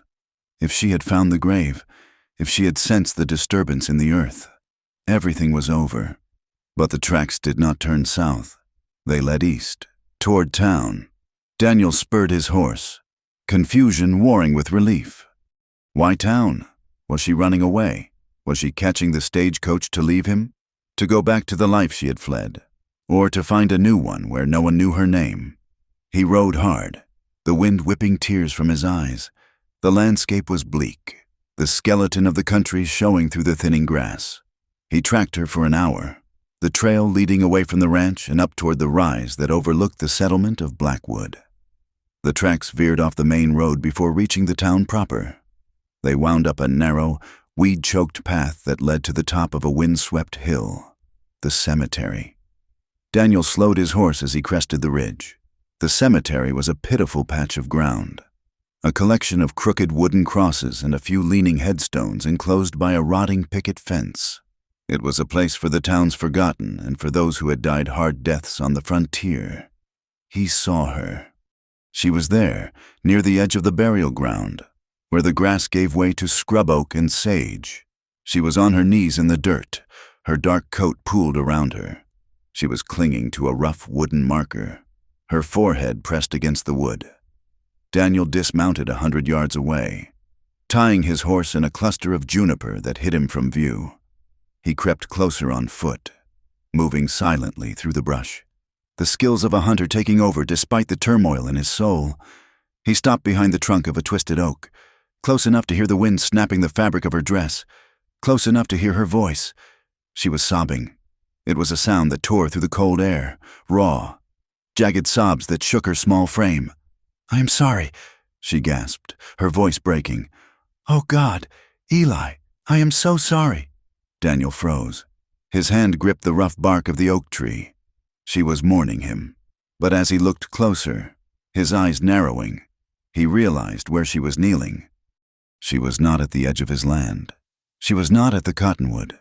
She was crying over a mound of earth that had been there for 6 months. It was the grave of a drifter, a nameless ranch hand from the Bar T outfit who had been trampled in a stampede and buried by the town because he had no kin to claim him. Someone had stuck a piece of broken crate wood at the head of the grave. In her grief, in her desperate need for closure, Rose had convinced herself that this forgotten patch of earth belonged to Eli. "They said you left." She wept, her fingers digging into the dirt of the grave. "Daniel said you took your pay and rode off. But I know you would not have left me without a word. You are here. I can feel you here." She was rewriting the story, filling the silence Daniel had created with her own tragic ending. She believed Eli had died, perhaps on the road, perhaps in some accident, and had been brought here. Or perhaps she simply needed a physical place to put her pain, and this nameless grave was the only vessel that would hold it. "I should have gone with you," she whispered, her voice dropping to a painful rasp. "We should have run away that night in the barn." Daniel closed his eyes, the words stinging like a lash. "But I was too afraid," she continued, her voice trembling. "I was afraid to leave him." She paused, lifting her head to look at the blank wood of the marker. "And I loved him. Eli, that is the sin of it. I loved you for making me feel alive, but I loved him for keeping me safe. I loved him because he is the only solid thing in this world, even if he is as hard as a rock." Daniel's breath hitched in his throat. He opened his eyes, staring at his wife's back. He had expected anger. He had expected hatred. He had not expected this confused, tortured confession of love for the man who had murdered her lover. "I am so lost," she whispered, slumping forward again. "I am so lost. I tried to be a good wife. I tried to be a good woman, but I destroy everything I touch." She stayed there for a long time, the wind pulling at her hair, her tears watering the dry soil of a stranger's grave. Daniel stood hidden in the shadows, his chest torn open. The irony was a physical weight, crushing him.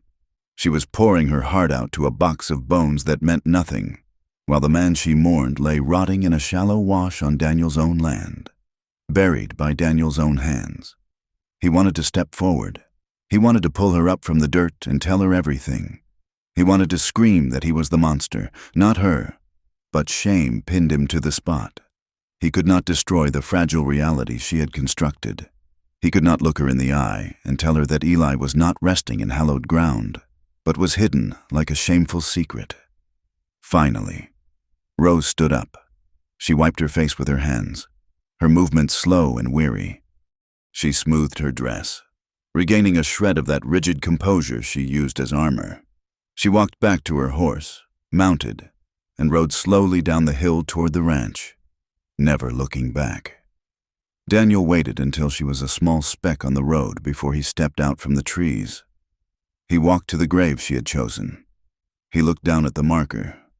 It was a piece of pine board, gray and splintered. Faintly, scrawled in charcoal that was nearly washed away by the rain, were the initials J.D., just a drifter, just a nobody. Daniel stared at the mound. He felt a deep, profound loneliness. Rose was mourning a ghost. She was trapped in a lie he had built, and now she was building her own lies on top of it just to survive. He walked back to his horse, his boots heavy as lead. The ride back to the ranch felt colder than the ride out. The land seemed stripped of color. The cattle on the hills looked like skeletons. The sky was turning a bruised, sullen purple in the north. A storm was coming. Not just wind and dust this time, but winter. He knew as the ranch house came into view, sitting small and isolated against the vast horizon, that he could not live with this lie much longer. It was poisoning the air they breathed. It was turning his wife into a mourner of strangers and him into a jailer of the truth. He arrived back at the barn an hour after her. He took his time unsaddling the horse, rubbing the animal down with straw, delaying the moment he would have to face her. When he finally entered the house, the warmth of the stove hit him, but it did not thaw the chill in his bones. Rose was at the sink, washing dishes. Her back was to him. She had taken off her coat, but she still wore the plain gray dress she had worn to the cemetery. Her shoulders were tense. "I woke up and you were gone," Daniel said quietly, hanging his hat on the peg. Rose did not turn. "I went for a ride," she said. Her voice was steady, but it was thin, like ice over deep water. "I needed air. It is cold out," Daniel said. "Yes, it is." She continued scrubbing a plate, the rhythm mechanical. Daniel watched her. He saw the redness around her eyes, the puffiness that betrayed her tears. He took a step toward her. He wanted to tell her he knew. He wanted to tell her he was sorry. He reached out and touched her wrist, his rough fingers wrapping around the delicate bones. Rose flinched. It was a sharp, instinctive jerk, as if his touch burned. She pulled her arm back, clutching the wet plate to her chest. She turned to look at him, her eyes wide and guarded, filled with a mixture of fear and defiance. Daniel froze, his hands suspended in the air. For a moment, they just looked at one another, two people sharing a small room and a massive secret. Then, slowly, the tension in Rose's shoulders dropped an inch. She saw something in his face. Perhaps it was the exhaustion. Perhaps it was the naked pain he could no longer hide. She lowered the plate into the water. She did not step away. She placed her wet hand on the edge of the basin, leaving it there, within his reach. Daniel lowered his hand, covering hers again. This time, she did not pull away. His skin was calloused and scarred. Hers was red from the hot water and the cold wind. The touch sent a painful warmth through him, a connection that bridged the silence for the first time in months. "Supper will be ready soon," she whispered, looking down at their hands. Daniel nodded, his throat tight. "Thank you." He squeezed her hand once, gently, then let go and walked to the fire to warm himself, leaving her to her secrets. The storm hit 2 days later. It came screaming down from the mountains, a white wall of fury that buried the plains in hours. The temperature plummeted. The wind howled against the logs of the cabin, sounding like a pack of wolves trying to tear the structure apart. Snow piled up against the windows. sealing them into a gray, twilight world. They were cut off. The road to town was impassable. The cattle were huddled in the draws, fending for themselves. Daniel and Rose were trapped in the small house, forced into a proximity they had avoided for months. The cabin fever set in quickly. The air inside grew heavy and thick. They moved around each other in the small kitchen and the single bedroom, a dangerous dance of avoidance. Every accidental brush of a shoulder, every time they had to squeeze past each other near the stove. The air crackled with electricity. It was charged with grief, with anger, and with a buried, stubborn desire that refused to die. Daniel spent hours staring into the fire, whittling a piece of wood into shavings just to keep his hands busy. Rose mended the same shirt 3 times. The wind never stopped screaming. On the 3rd night, the tension broke. Rose was sitting by the hearth, the firelight casting dancing shadows on her face. She had been silent all day, her mood darkening as the storm raged. Suddenly, she threw the shirt she was mending onto the floor. "It is never going to end," she said, her voice rising. Daniel looked up, startled. "The storm will pass. Rose, it always does." "I am not talking about the storm," she cried. She stood up, pacing the small space in front of the fire. "I am talking about this, about us, about this curse." "Curse?" Daniel asked, setting down his knife. "I am cursed. Daniel," she said, turning to him, her eyes wild in the firelight. "Look at me. I came from nothing. I sold myself for whiskey money in a mining camp. And then you came. You saved me. And I thought I could be clean." She laughed, a harsh, brittle sound. "But the town knows. They look at me and they see dirt. And they are right. Because I am poison." "Daniel, Rose, stop!" Daniel said, standing up. "No!" she shouted. "I let another man into our life. I let him touch me. And now he is gone. He abandoned me because I was not worth staying for. Every man who touches me ends up ruined or leaves. I am dead inside. Daniel, I have been walking around this house for months, but I am already dead." She was shaking, her hands gripping her hair. She looked shattered, a woman broken by the weight of her own perceived worthlessness. Daniel watched her, and the dam inside him finally burst. The control he had maintained for years, the stoicism that he wore like a shield, shattered. He crossed the room in 2 strides. He grabbed her by the shoulders, his grip hard. "You are not cursed," he said, his voice shaking with an intensity that silenced the wind outside. "I am," she sobbed, trying to pull away. "I am a whore, just like they say." "No," Daniel shouted, giving her a small shake. "You are not. You are the only thing in this life that is real." He stared down at her, his chest heaving. "Listen to me. Rose, I did not save you. You survived. You survived that saloon. You survived this ranch. You survived me." He let go of her shoulders and ran a hand over his face, his voice dropping to a jagged whisper. "I failed you. I brought you here and I left you alone. I buried myself in the work because I was afraid." "Afraid of what?" Rose whispered, tears streaming down her face. "Afraid that I was not enough," Daniel said, the confession tearing out of him. "I am a hard man. Rose, I look at the ground. I count cattle. I do not know how to speak pretty words. I thought if I worked myself to death, if I built you a fortress, that would be enough. But I just built a prison." He looked at her, his eyes wet. "You are not an obligation. You never were. You are the only soft thing I have ever known. You are the only thing that makes this God-forsaken dust worth fighting for." Rose stared at him. She had never heard him speak this way. She had never seen him stripped bare of his pride. "Daniel," she breathed. She took a step toward him. The space between them, filled for so long with lies and ghosts, suddenly collapsed.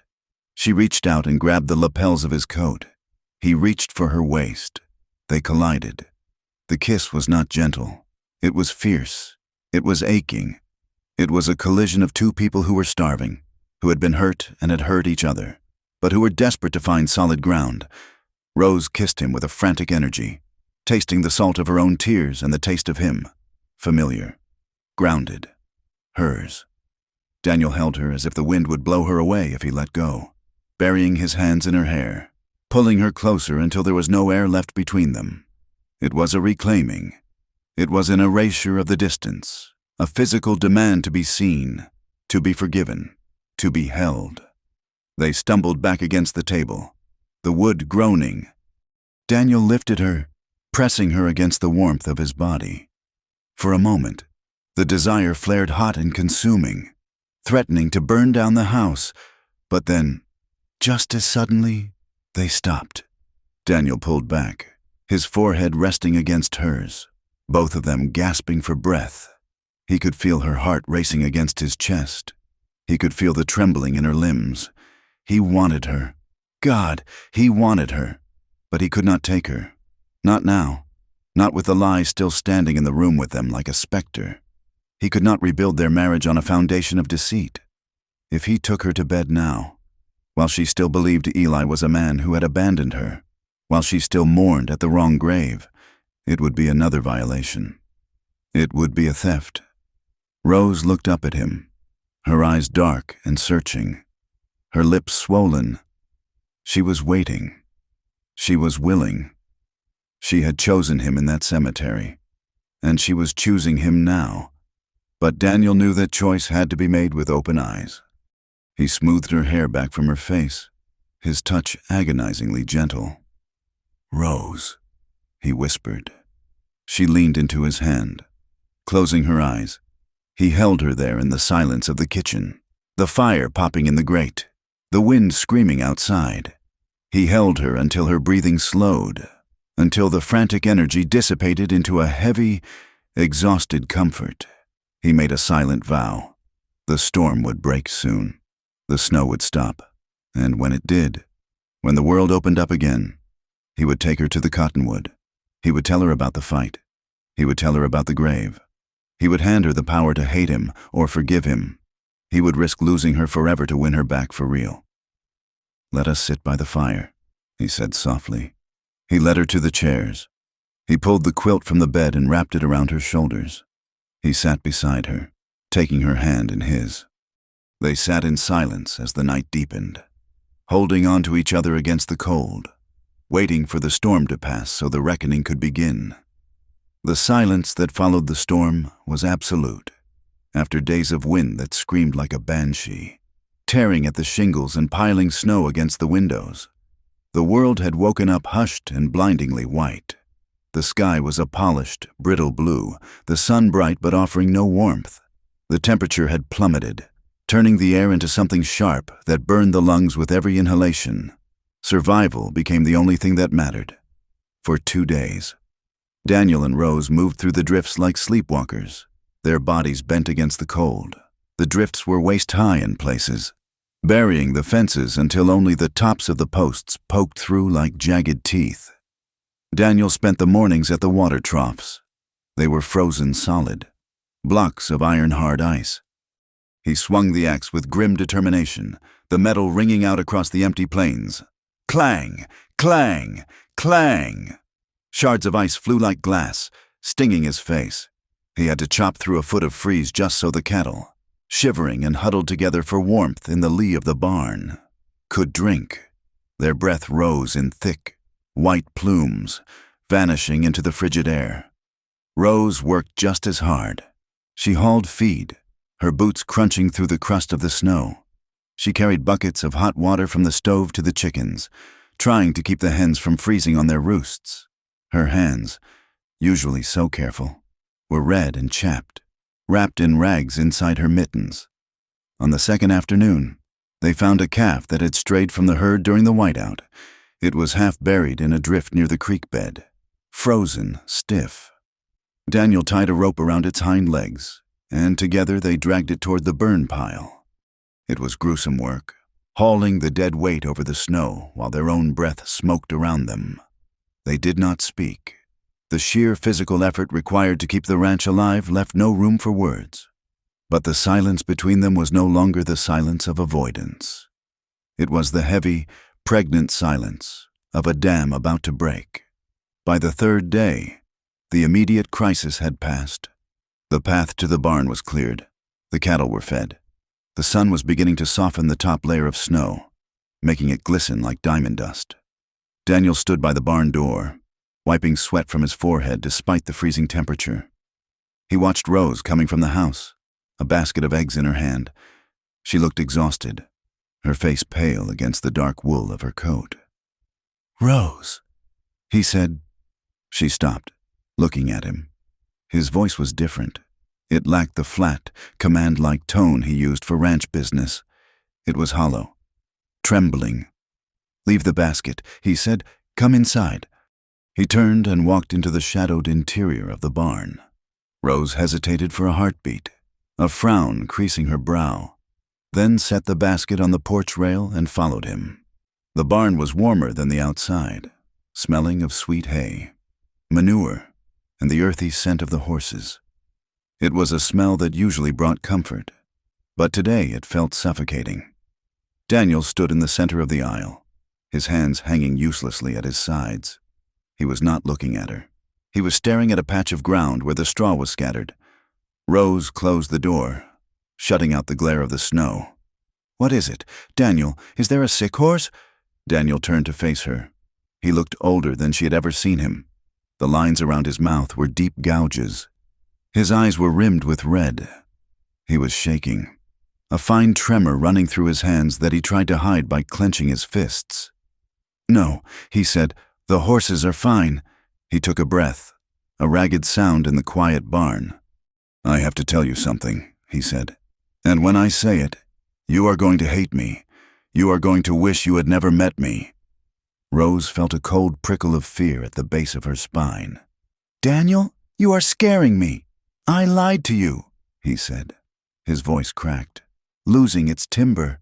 "About Eli." Rose went still. Her hand went to her throat. "What about him? You said he left. He did not leave." Daniel said, "He never left." The words hung in the air, heavy and irrevocable. Rose stared at him, her mind trying to process the impossibility of what he was saying. "What do you mean?" she whispered. "He is dead." "Rose." The world seemed to tilt. Rose took a step back, bumping into a support post. "Dead? But how? Did he fall? Was it the storm?" Daniel closed his eyes, unable to bear the confusion in her face. "No, it was me." He opened his eyes and forced himself to look at her. It was the hardest thing he had ever done. "We fought," he said, the words spilling out now in a rush, desperate to be free of him, down by the wash, the day he disappeared. "I knew about you two. I saw you in the corral. I rode out there to tell him to leave, to get off my land." "Daniel, no," Rose breathed, her hands covering her mouth. "He would not go," Daniel continued, his voice monotone, reciting the nightmare. "We argued. He said I didn't deserve you. He said I was keeping you in a cage. We grabbed each other. He had a gun. It went off. We fell into the wash." He looked at his hands, as if he could still see the dust and blood on them. He hit his head, or the gun went off again. I do not know. It happened so fast. But he was dead. Rose made a sound, a high, keen whimper that sounded like a wounded animal. She slid down the post, her knees giving way. "I panicked," Daniel said, stepping toward her but not daring to touch her. "I was afraid. Rose, afraid of the law, afraid of what they would say about you. Afraid you would lose everything. So I buried him." He pointed a shaking finger toward the south wall of the barn, toward the distant property line, under the cottonwood tree, in the wash. "I buried him with my bare hands, and I came back here, and I told you he left." Rose stared up at him from the floor. Her face was a mask of shock, drained of all blood. "You buried him," she whispered. "Yes, and you let me believe." She trailed off, her voice gaining strength, transforming from shock to something hotter. "You let me believe he abandoned me. I thought it was better," Daniel pleaded. "I thought if you hated him, you would move on. Better," she screamed. She scrambled to her feet, her eyes blazing with sudden, terrifying fury. She lunged at him. "You let me think he didn't love me," she shrieked. She slapped Daniel across the face, a hard, cracking blow that snapped his head to the side. He did not defend himself. He stood there and took it. "You let me wake up every morning thinking I was nothing to him. She hit his chest with her fists, pounding against his heavy coat. "You stole my grief! You stole my goodbye! Rose, please!" Daniel gasped, catching her wrists as she tried to scratch his face. "You murderer!" she screamed, struggling against his grip. "You liar! You stood there and watched me! You watched me wait for him!" "I watched you cry over the wrong grave," Daniel shouted back, his own control snapping. Rose froze. Her chest heaved. "I saw you," Daniel said, his voice dropping to a tortured whisper. "At the cemetery, crying over that drifter, begging a stranger for forgiveness because you thought it was him. It killed me. Rose, seeing you break your heart over a piece of wood while the man you loved was rotting in a ditch because of me." I could not do it anymore. Rose pulled her hands from his grip. She backed away, her breath coming in short, sharp gasps. She looked at him with a mixture of horror and revulsion. "You are a monster," she hissed. "Maybe," Daniel said, "but I am done lying. I hate you," she said, the tears finally spilling over. "I hate you." She turned and ran out of the barn. "Rose!" Daniel shouted. He chased her into the yard. The sun was blinding off the snow. She was running toward the gate, though there was nowhere to go, nowhere to run to in this buried world. She spun around near the water trough, cornered by the vastness of the white plains. "Why did you do it?" she screamed, her voice carrying on the wind. "Why couldn't you just let us go?" "Because you are my wife," Daniel yelled, closing the distance. "Because I loved you. You have a strange way of showing it," Rose cried. "You never spoke to me. You never looked at me. You treated me like a prize you won in a fight, something to put on a shelf and keep clean. I treated you like the only good thing I ever had." Daniel fired back, the veins in his neck standing out. "I was terrified. Rose, look at you. You are beautiful and you are sharp and you are alive. And look at me. I am dirt and calluses and silence. I knew it was only a matter of time before you saw that, before you realized you were better than this place. Better than me." He stopped, panting, his breath smoking in the cold air. "I pushed you away because I was afraid to get close," he said, his voice breaking. "Because I knew if I let myself love you the way I wanted to, and then you left, it would destroy me. So I let the town judge you. I let the silence grow. And I let another man take my place because I was too much of a coward to fight for you until it was too late." Rose stared at him, the wind whipping her hair across her face. The anger was still there, hot and fierce, but beneath it, the shock was giving way to understanding. "You made me feel small." "Daniel," she said, her voice trembling. "Eli made me feel seen. He looked at me, and he didn't see a saloon girl. He saw a woman. I see you," Daniel said, stepping forward, his hands open. "I see you, Rose. I see all of it. The way you hum when you cook, the way you hate the wind, the way you are stronger than any man I have ever known. I see you." They stood there in the snow, 10 feet apart, stripped bare. The truth was out, ugly and bloody and raw. There were no more secrets, just the wreckage of 3 lives scattered around them. Rose looked at him, shivering violently. She did not know if she wanted to kill him or collapse into his arms. Before she could speak, a sound cut through the wind. Riders. They appeared on the ridgeline, dark silhouettes against the blinding white of the hill. 3 of them. They moved slowly, their horses high-stepping through the drifts. Daniel turned. He squinted against the glare. He recognized the lead horse. It was a big roan gelding that belonged to the sheriff. And beside him, riding a black stallion that looked mean and tired, was a man with the same slope to his shoulders as Eli, Luke Ward, Eli's older brother. The tension in the yard snapped from private to public in the space of a heartbeat. The reality of the law, of consequences, crashed down on them. Rose looked at Daniel. Her face was pale. She knew what this meant. Daniel looked at the riders, then back at Rose. He saw the fear in her eyes. He saw the conflict. And in that moment, he made his choice. He would not ask her to lie for him. He would not ask her to carry this burden 1 second longer. "Stay here," he said softly. The riders rode into the yard, the snow crunching loudly under the hooves. They pulled up near the porch.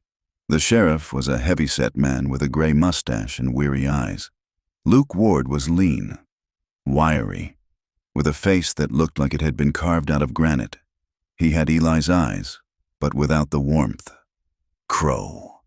The sheriff nodded. "Sheriff," Daniel said. He stood his ground, his hands hanging loose by his sides. "We finally made it through the drifts." The sheriff said, "This is Luke Ward.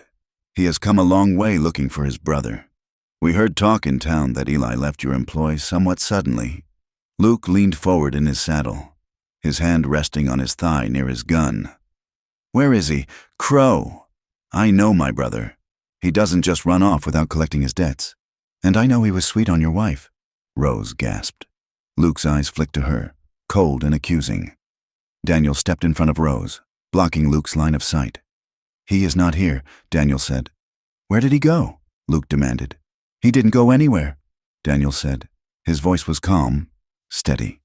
The calm of a man who has stopped running. The sheriff straightened up. "What do you mean? Daniel?"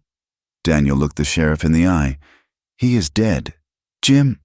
The silence that fell over the yard was heavier than the snow. "Dead?" the sheriff asked, his hand drifting to his holster. "There was a fight," Daniel said, "down by the wash, 6 weeks ago. It was an accident, but he is dead." "You killed him," Luke snarled. His hand flashed to his gun. "Easy," the sheriff shouted, drawing his own weapon and pointing it at Luke. "Keep your hands where I can see them." "Ward." Luke froze, his hand hovering over his pistol.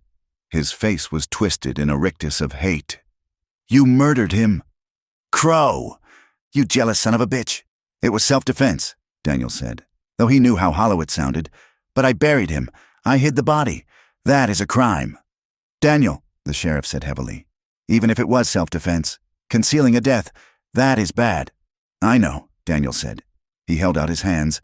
"I am done hiding it. Get down off that horse." "Luke," the sheriff ordered, "keep your hands clear. Daniel, you turn around." Rose stood frozen as the scene unfolded. She watched the sheriff dismount, taking a pair of iron shackles from his saddlebag. She watched Daniel turn around, offering his wrists. The click of the metal locking was the loudest sound in the world. Luke dismounted, spitting into the snow near Daniel's boots. "You are going to hang for this. Crow. And after you swing, I'm going to make sure everyone knows what kind of woman you were protecting." He looked at Rose with a sneer that made her skin crawl. A faithless whore and a murderer. Quite a pair. Daniel lunged, shoulder-checking Luke, but the sheriff grabbed him. "That is enough," the sheriff barked. "Luke, you shut your mouth or I will lock you up too. Daniel, get in the saddle. We are going to town." Rose took a step forward, the snow soaking through her thin shoes. "Daniel!" Daniel looked back at her. His face was pale, but his eyes were clear. There was no fear in them, only a deep, sad resignation. "Go inside. Rose," he said, "it is cold, but it is over," he said. He awkwardly mounted his horse with his hands bound. The sheriff took the reins. Luke remounted, his eyes burning holes into Daniel's back. They turned and rode out of the yard, a somber procession of black coats against the white snow. Rose stood there, shivering, watching them go until they disappeared over the ridge. The house behind her felt vast. It felt empty. The silence came rushing back. But this time, it was the silence of a tomb. She was alone, truly alone. The news hit the town of Blackwood like a spark in a hayloft. By the time the sheriff brought Daniel in, half the town was watching from the boardwalks. By evening, the story had mutated and spread into every parlor and saloon. The rancher had killed the lover in cold blood. The wife was an adulteress who had lured the young man to his death. Rose rode into town the next day. She could not stay in that empty house with the ghosts. When she walked down the street, the reaction was visceral. Women she had known for 4 years turned their backs. Men stopped talking and stared with open, lewd curiosity. She heard the whispers. Always knew she was trouble. Blood on her hands as much as his. Devil in a dress.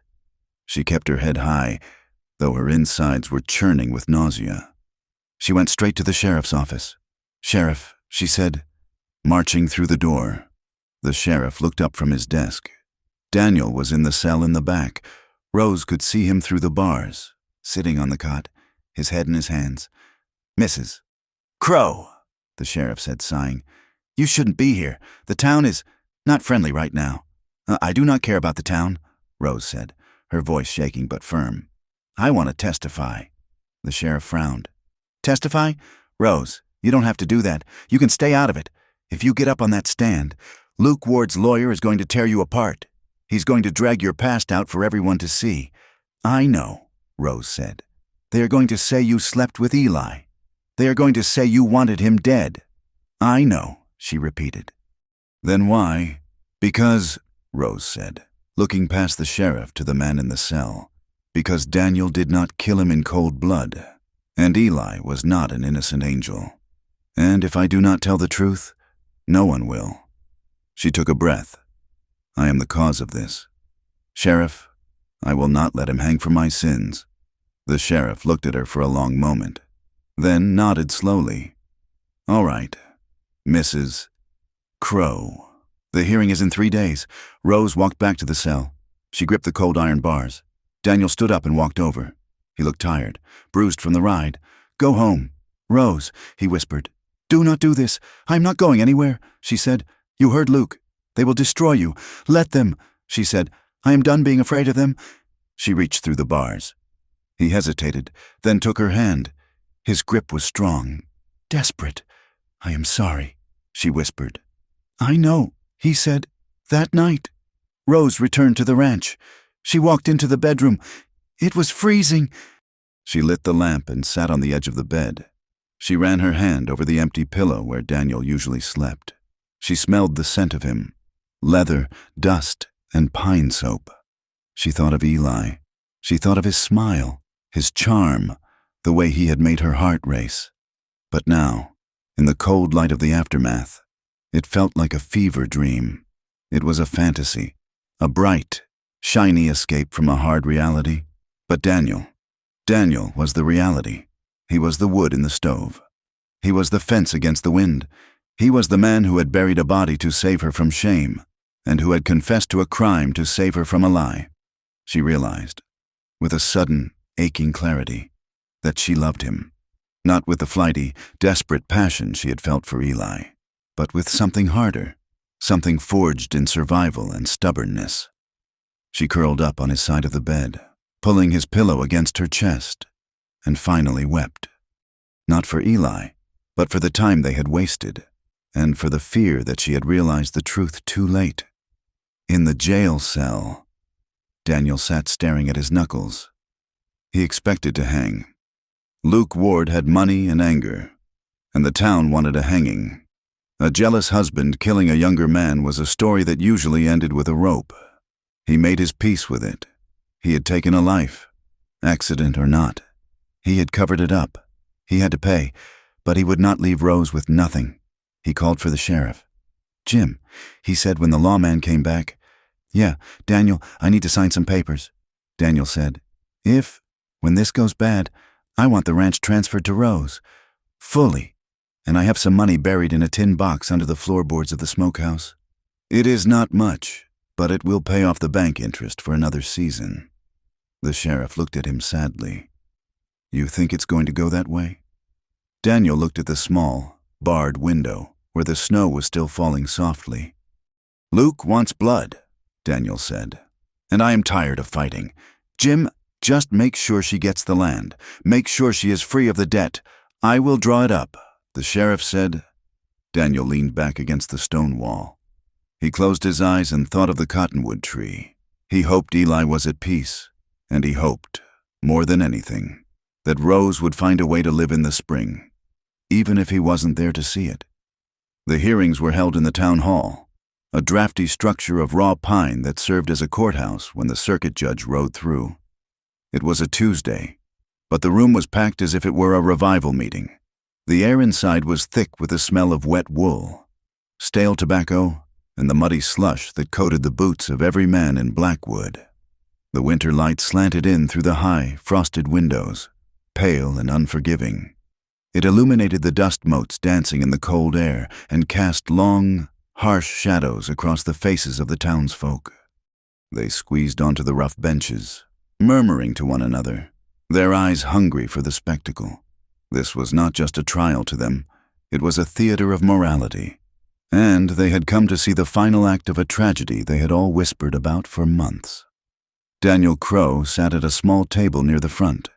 He wore his best coat, though it was threadbare at the cuffs, and his hands were manacled in iron.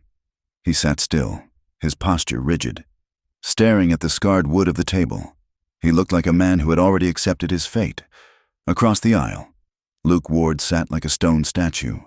He was Eli's brother, a hard man with a face weathered by wind and bitterness. He did not look at the judge.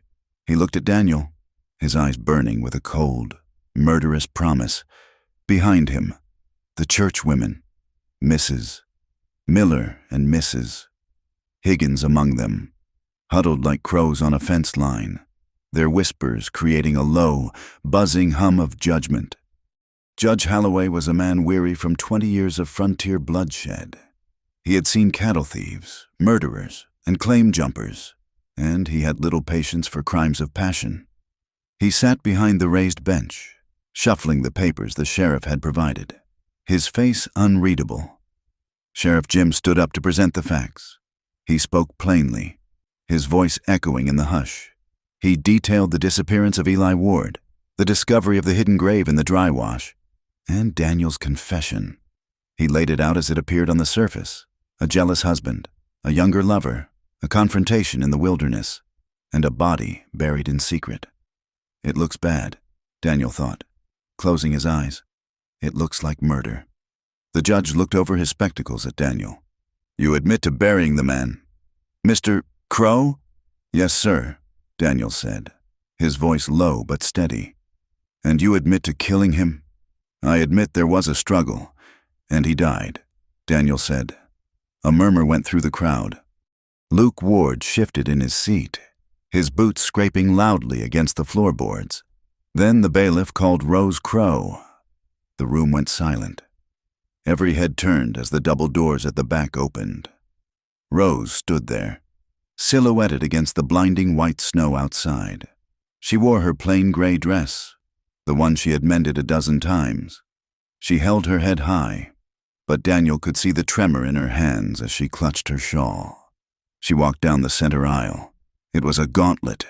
The stairs were physical things, heavy and sharp. She could feel the judgment radiating from the benches, the sneers of the men, the self-righteous glares of the women who had called her a whore in the general store. She kept her eyes fixed on the judge, refusing to look at the crowd, refusing to let them see her bleed. She took the stand. The Bible was placed under her hand. She swore to tell the truth. Mrs. Crow, the judge said, his voice softening slightly, though his eyes remained sharp. Tell us what happened. Rose took a breath. The air in the room was freezing, but she felt flushed with heat.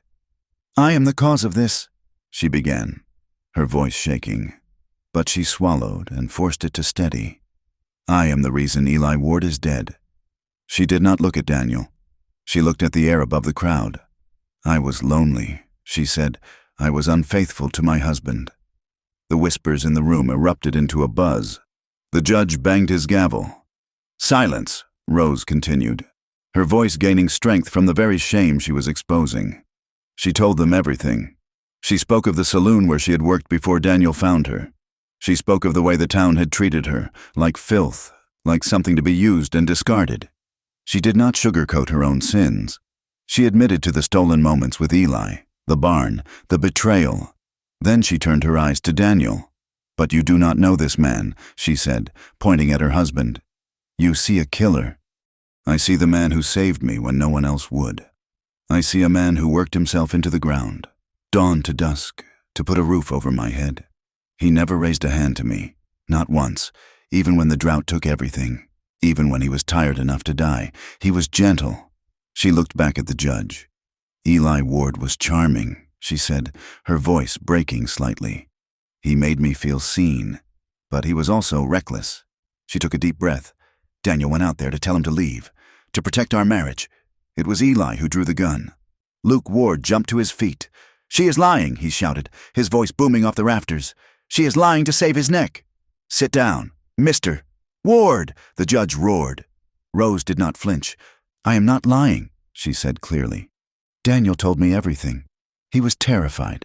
He hid the body because he was afraid that you would hang him without listening, and afraid that you would destroy me. He was wrong to hide it. I know that.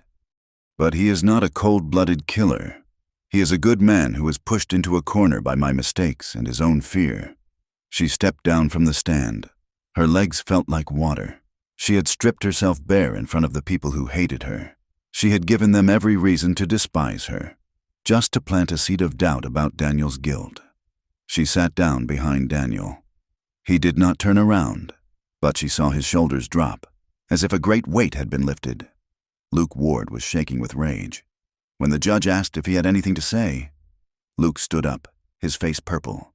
"He shot my brother like a dog," Luke yelled, pointing a shaking finger at Daniel. "And now he hides behind a woman's skirts. Eli was a good man. He never hurt anyone."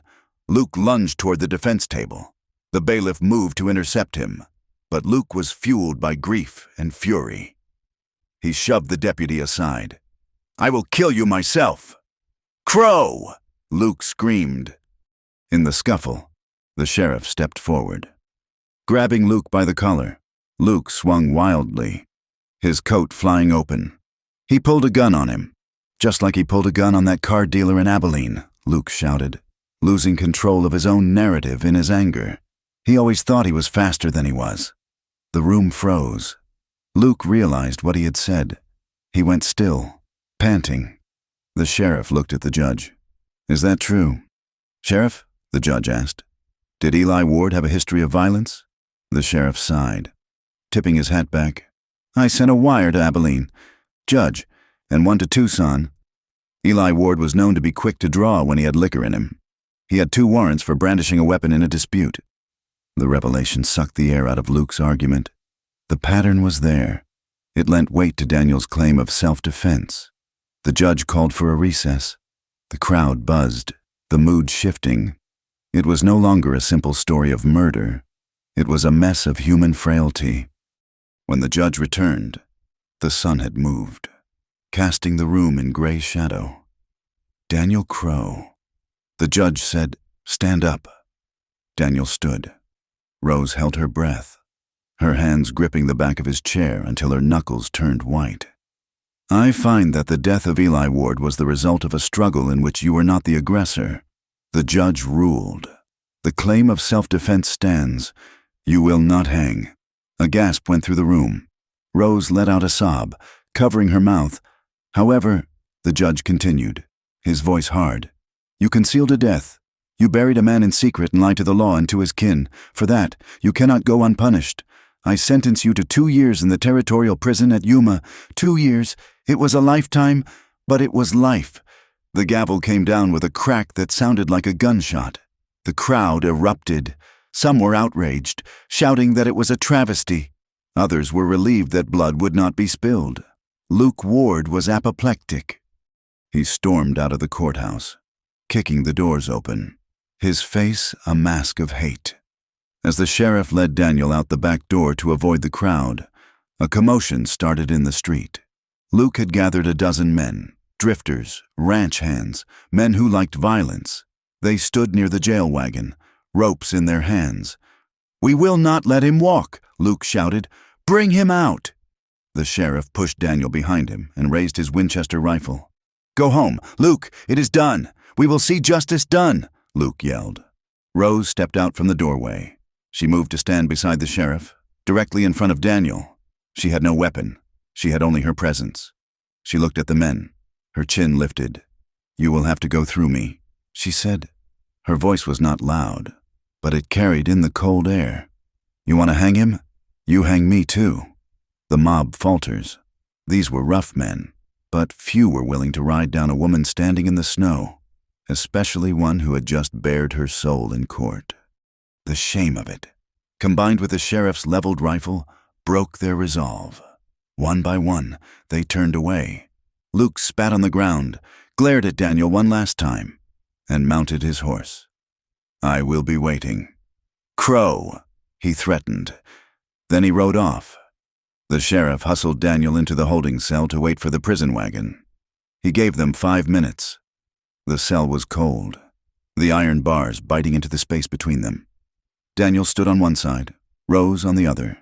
They reached through the bars, gripping each other's hands so tightly it hurt. 2 years, Daniel whispered. "It is a long time. We have weathered worse," Rose said fiercely. "We survived the drought. We survived the storm. We will survive this." Daniel looked at her stomach. Her hand moved there instinctively. They had not spoken of it, but the possibility hung between them. It had been months since Eli, and months since Daniel. The timing was a blur of grief and confusion. "If," Daniel started, his voice catching.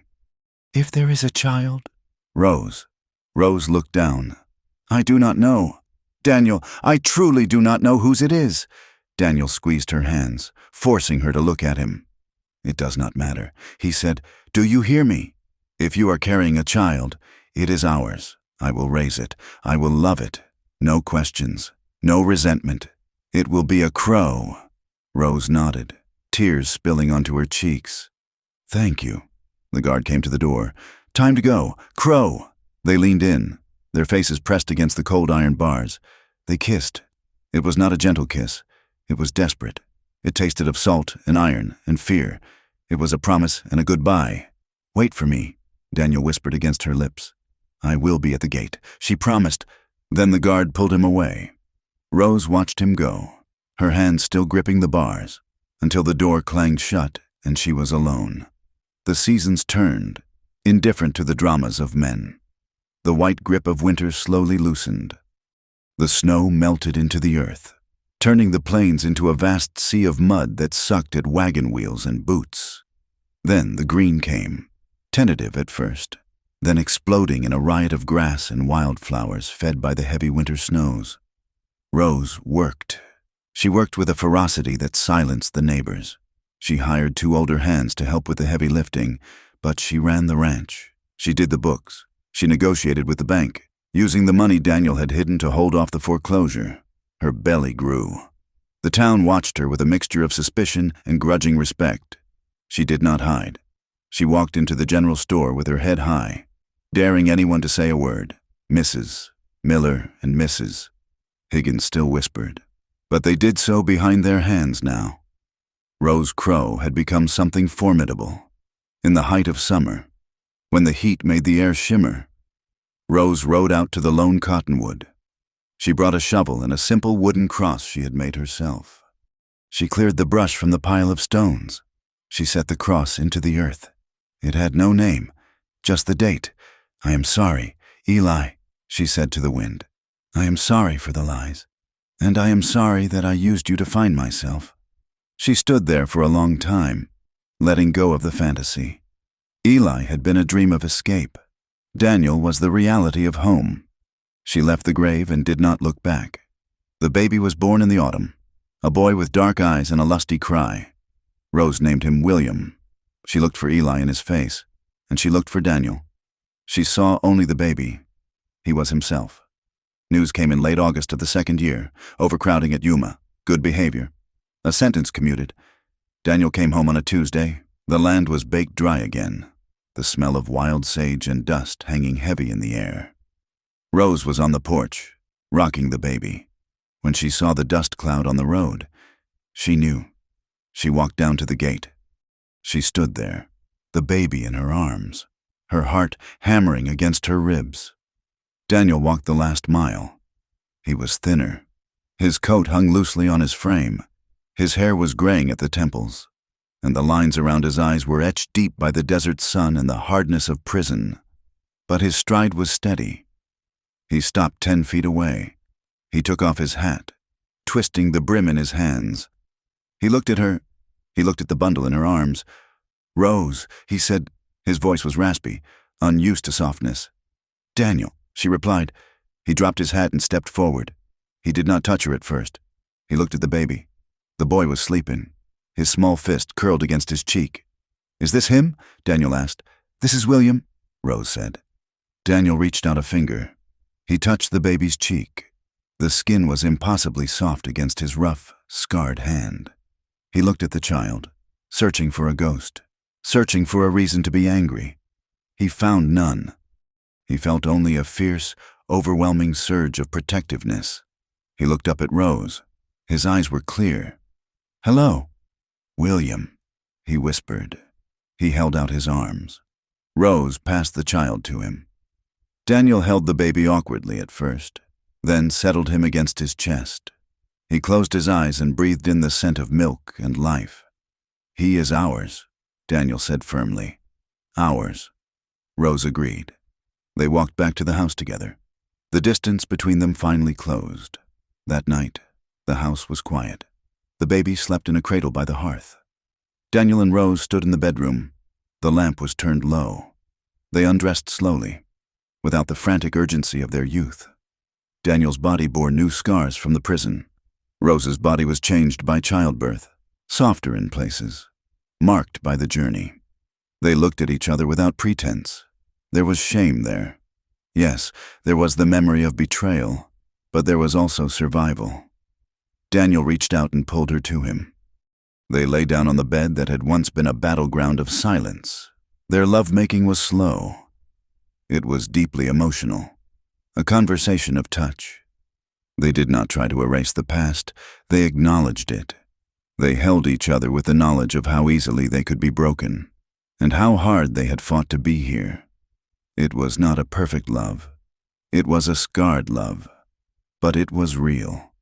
In the months that followed, they rebuilt the ranch. They mended the fences that had fallen. They replanted the garden. They weathered new storms. A sickness that swept through the herd. A winter that froze the pump. The town slowly adjusted. People are creatures of habit, and eventually, the scandal faded into history. Some would always whisper. Luke Ward never stopped hating them, though he kept his distance, knowing the sheriff was watching. But others softened. They saw the way Daniel carried the boy on his shoulders. They saw the way Rose stood beside him at the fence line. They saw a family that had walked through fire and come out the other side. The story ends on a late autumn evening. The sun was sinking low over the plains, painting the sky in bands of gold and violet. Daniel and Rose rode out to the edge of the property, near the wash. Daniel held William in front of him on the saddle. They stopped by the lone cottonwood. The wooden cross Rose had planted was weathered now, gray like the tree. They sat in silence, listening to the wind rattle the dry leaves. They looked at the grave. It was no longer a secret that poisoned them. It was a scar on the land, a reminder of the price they had paid. Rose reached out and took Daniel's hand. He squeezed it, his grip warm and solid. "Ready?" he asked. "Yes," she said. "I am ready." They turned their horses away from the grave, away from the past.